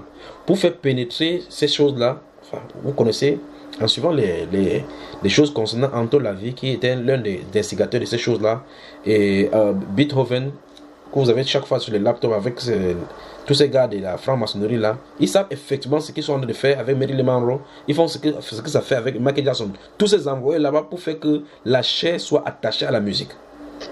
Il suffit seulement que vous entendez envoyez votre tête en train de bouger comme ça, avant que tu dises hey, je suis chrétien, que ça t'a appris. Parce que ton âme s'est mariée à l'âme.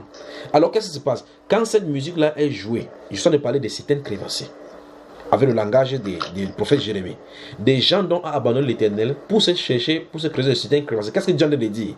La dépendance de Dieu, les gens ont abandonné cela. Ils commencent à chercher des secours ils croient s'en sortir avec ces secours-là. Cette façon de faire. Alors que c'est l'Esprit de Dieu qui devait les guider, qui devait fonctionner au milieu d'eux. Ils ont abandonné ça pour chercher les propres choses. Dieu dit, vous allez savoir ce que vous avez dit, abandonner la présence de Dieu. Quand la présence de Dieu vous quitte. Donc vous voyez clairement que Jérémie chapitre 2 se trouve dans le contexte même de l'église aujourd'hui. Ce que l'église a fait. On a tronqué notre doigt de nez. Et par conséquent, ce que Dieu nous avait donné comme domination avec l'esprit. Souvenez-vous quand Jésus notre Seigneur sort dans Jean chapitre 10 verset 19. Il dit voici je vous ai donné le pouvoir de marcher sur les serpents, les scorpions. Et c'est toute la puissance de l'ennemi et rien ne pourra vous nuire. Cette même parole a été dite avec le langage du Nouveau Testament. Non, avec le langage de l'Ancien Testament à Israël. Il dit nul ne tiendra devant toi. C'est parce qu'il dit tes ennemis viendront à toi par un chemin, ils rentreront par 7. Un d'entre vous chassera 1000, deux chasseront 10 000. C'est les promesses des Saintes Écritures que Jésus réitère dans le combat spirituel maintenant. Parce que dans le combat, dans l'Ancienne Alliance, il est question de physique, bien que le spirituel il contrôle. Dans le combat, dans la Nouvelle Alliance, il est combat de démons à anges. Donc c'est le combat de spirituel. Jésus donc réitère ce qu'il avait dit pour Israël à l'église en disant les mêmes choses.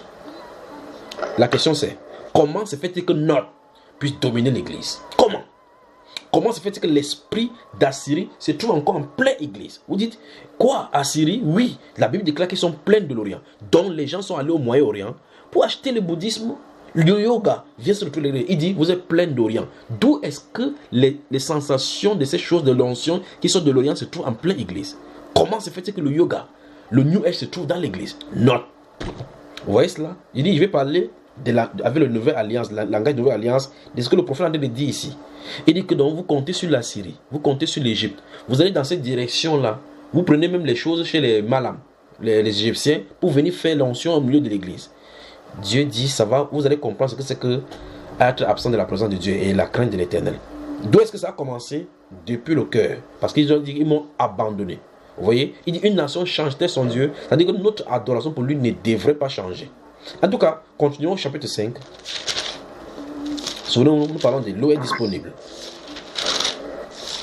Chapitre 5 des prophètes, mon grand ami.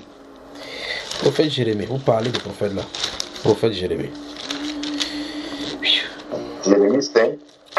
Jérémie chapitre 5, verset 23 à 31, c'est ce que vous avez donné aujourd'hui. Où est-ce que c'est? Oui, Jérémie 5, du verset 23 au verset 31. Oui. Là, il est écrit: ce peuple a un cœur indocile et rebelle. Ils se révoltent et s'en vont. Ils ne disent pas dans leur cœur: craignons l'Éternel, notre Dieu, qui donne la pluie en son temps, la pluie de la première et de l'arrière-saison, et qui nous réserve les semaines destinées à la moisson. Wow. C'est à cause de vos iniquités que ces dispensations n'ont pas lieu. Ce sont vos péchés qui vous privent de ces biens. Arrêtons d'abord la fois. Non, attends doucement. Vous entendez ce qu'il dit? Grave.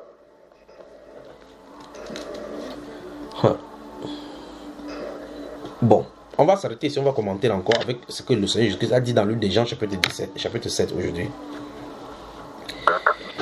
Jésus dit, dans ce livre de Jérémie, chapitre 5, une fois de plus, je vais parler de Jérémie, chapitre 5, avec...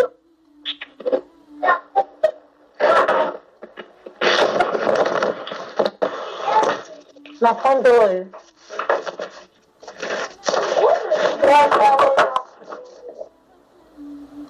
Merci ma soeur. Je vais parler avec Jérémie chapitre 5, avec le langage du Nouveau Testament.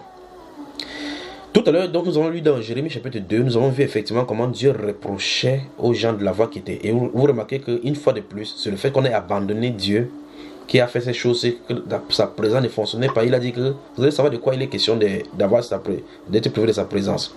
Souvenez-vous que nous avons lu également Jérémie chapitre 17, où là encore, Dieu nous présentait le cœur de l'homme comme étant tortueux et méchant. Et il dit clairement que lui, il est l'espérance d'Israël. Donc, s'il y a n'importe quoi, c'est sur lui qu'on doit compter. On doit espérer en sa bonté parce qu'il est la source d'eau vive. Tout à l'heure, on va aller dans Apocalypse chapitre 21, verset 6 et chapitre 22, verset 17, je crois que je vous l'ai donné. Bon, ici, il dit, ce peuple a un cœur indocile et rebelle. Nous sommes tous dans Jérémie. Puis il dit, ils se révoltent et s'en vont. Ils ne disent pas dans leur cœur: craignons l'Éternel notre Dieu, qui donne la pluie en son temps. Gardez-vous à l'esprit que tout à l'heure, je viens de citer un verset dans la Nouvelle Alliance. Et puis, j'ai donné son parallèle dans l'Ancienne Alliance. Je recommence encore. Dans Luc chapitre 10, verset 19, Jésus donne autorité à l'Église de marcher contre les esprits et de toute la puissance de l'ennemi. À l'Église d'antan, donc à Israël, son peuple réuni et appelé par lui, Dieu avait dit: nul ne tiendra devant toi tant que tu vivras. Si vous lisez ça dans le livre de Deutéronome et dans le livre de Josué, chapitre 1 et suivant, il en a dit cela. Il a dit ça à Joshua, il a dit cela à tout Israël. Il dit toute plante, et chaque fois que nous courons, nous allons prendre ça là-bas, nous savons pas ce qu'il a dit. Toute plante, tout lieu où ton pied fleura, tu prends la plante, il te donnera pour possession. Quelqu'un dit même ça, même dans sa propre maison, son mari le chasse. Il ne se pose pas de questions. J'arrive là. Tu pars chez le bailleur, tu commences à mettre qu'il prend possession, le lendemain, le bailleur te change, il dit qu'il ne veut même pas ton argent. Et puis tu pars, tu ne comprends pas que quelque chose ne va pas. Parce que c'est un principe qui se passe. Le principe se passe d'abord dans le cœur. Ici, il est dit dans Luc chapitre 10, verset 19, voici, je vous donne le pouvoir de marcher sur les serpents, sur les scorpions, c'est toute la puissance de l'ennemi et rien ne pourra vous nuire. Ça, c'est l'ordre à l'église. Dieu montre clairement que l'église soumise à lui est sous la toute puissance. Toute la puissance du ciel est investie pour sa protection et sa vie sur la terre. C'est terrible. Maintenant, Israël, sous l'ancienne alliance, Dieu en disant: un d'entre vous chassera 1000, 2 chassera 10 000. Ils viendront à toi par un chemin, rentreront par 7. Je disperserai devant toi tes ennemis. Dieu montre par là qu'Israël sera imbattable. Et en tout cas, nous voyons clairement, comme je dis à l'entame de mes propos aussi, le péché d'Akan, quand il est allé, il a pris les manteaux de Chinéa avec de l'or, il l'a mis au milieu d'Israël. Quand 36 personnes sont allées au combat et sont tombées, Josué était scandalisé parce qu'il savait que ce n'est pas normal que ça arrive comme ça. Le peuple de Dieu ne doit pas tomber entre les mains des incirconcis. Mais aujourd'hui, qu'est-ce qui se passe? Vous entendez qu'un pasteur a été tué en sorcellerie. Hein? L'amour des incirconcis.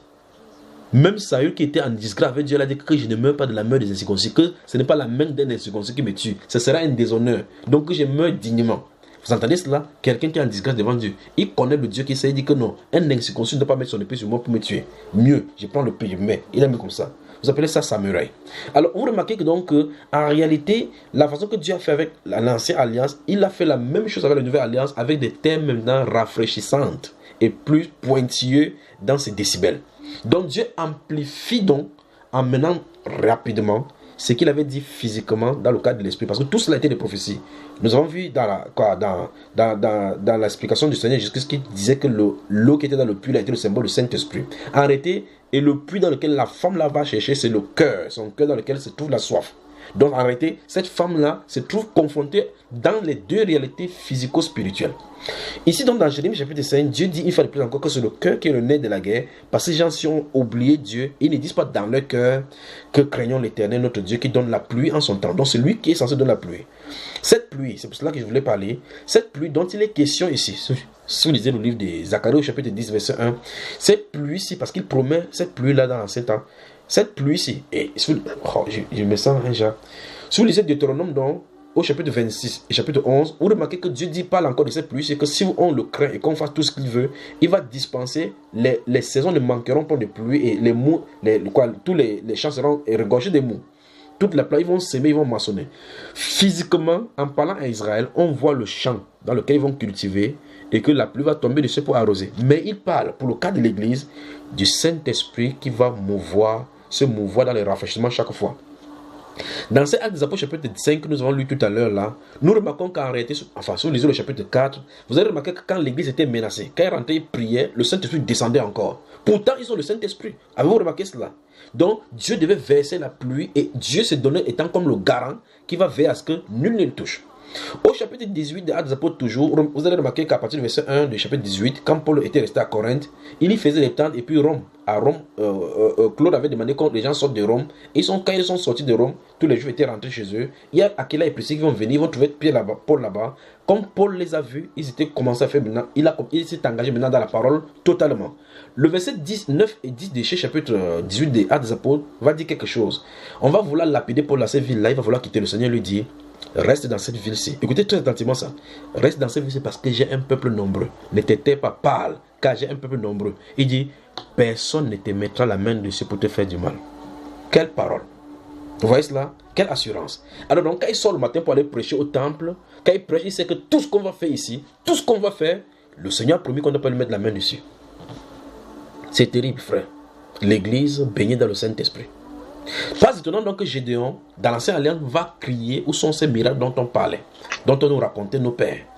Pourquoi Israël doit faire des temps qu'on puisse quitter, on sème un peu, on court avec cela, on peut cacher, parce qu'il ne faut pas que Madian vienne arracher ça. Remarquez bien, il dit ici, il parle de la pluie en son temps, la pluie de la première et de la saison, qui sont les symboles des bénédictions à l'entrée et à la sortie. C'est-à-dire quoi concrètement? Les bénédictions ne doivent pas tarder.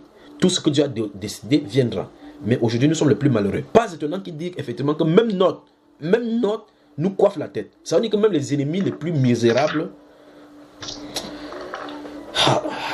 En tout cas, continuons, frère. Alors, il dit ce verset 25 que c'est à cause de vos iniquités que les cieux nous privent de cette dispensation, de cette bénédiction.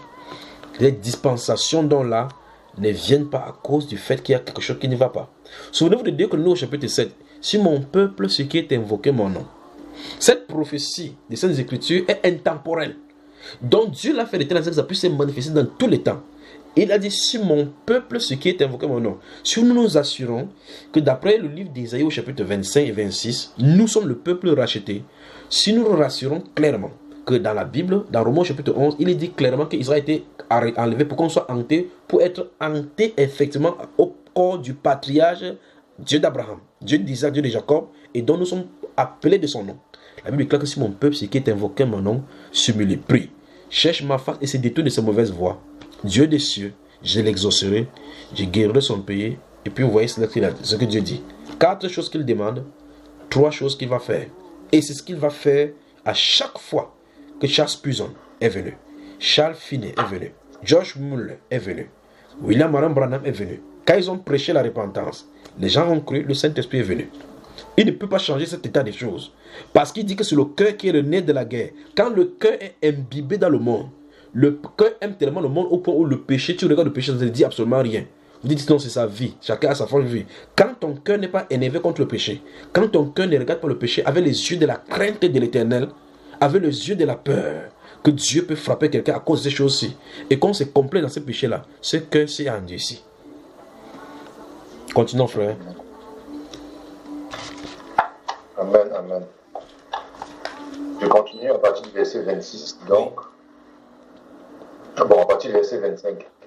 C'est à cause de vos iniquités que ces dispensations n'ont pas lieu. Ce sont vos péchés qui vous privent de ces biens. Car il se trouve parmi mon peuple des méchants. Ils épient comme l'oiseleur, qui dressent des pièges, ils tendent des filets et prennent des hommes. Comme une cage est remplie d'oiseaux, leurs maisons sont remplies de fraude. C'est ainsi qu'ils deviennent puissants et riches. Stoppons là-bas, frère.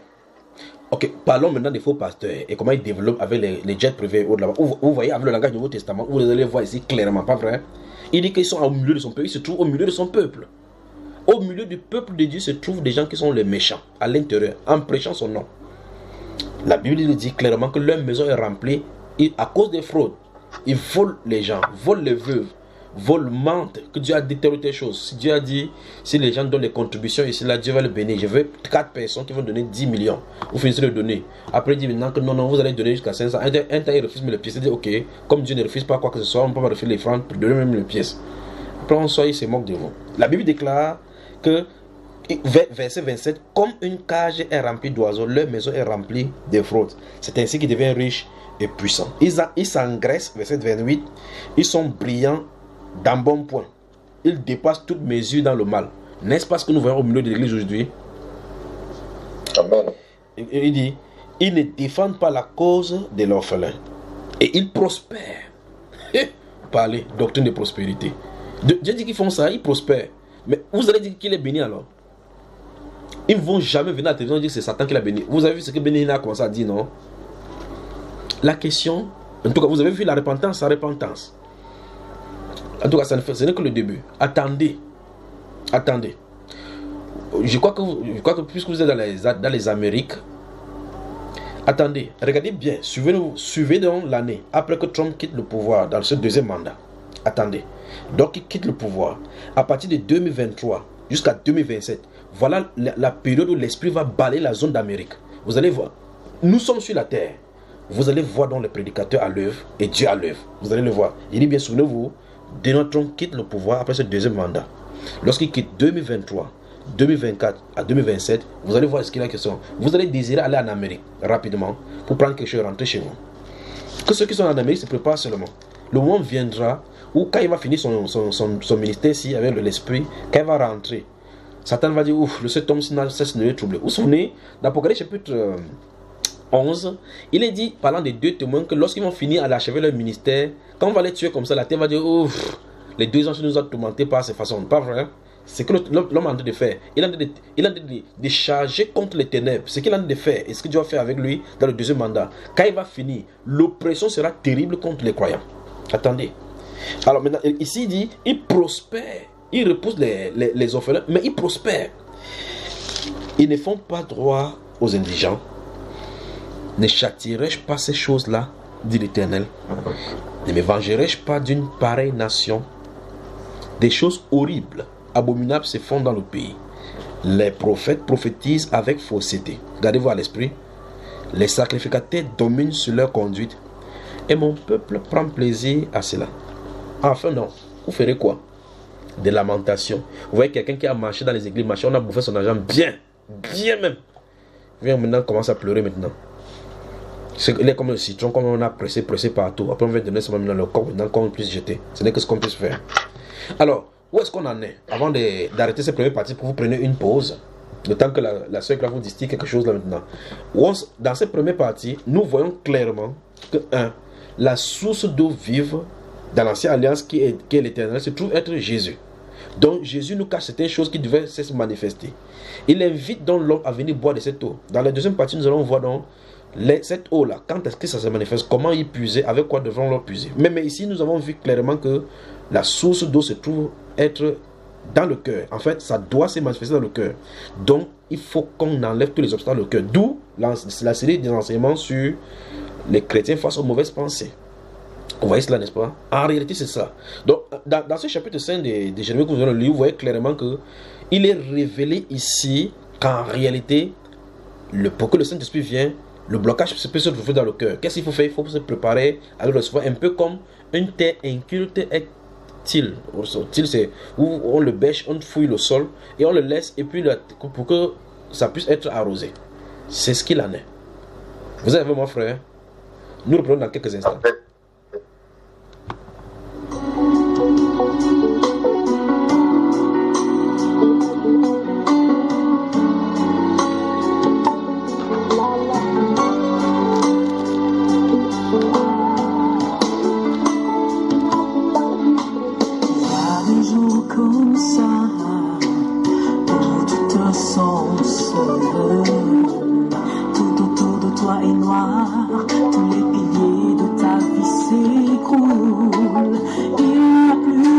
Aucun repère.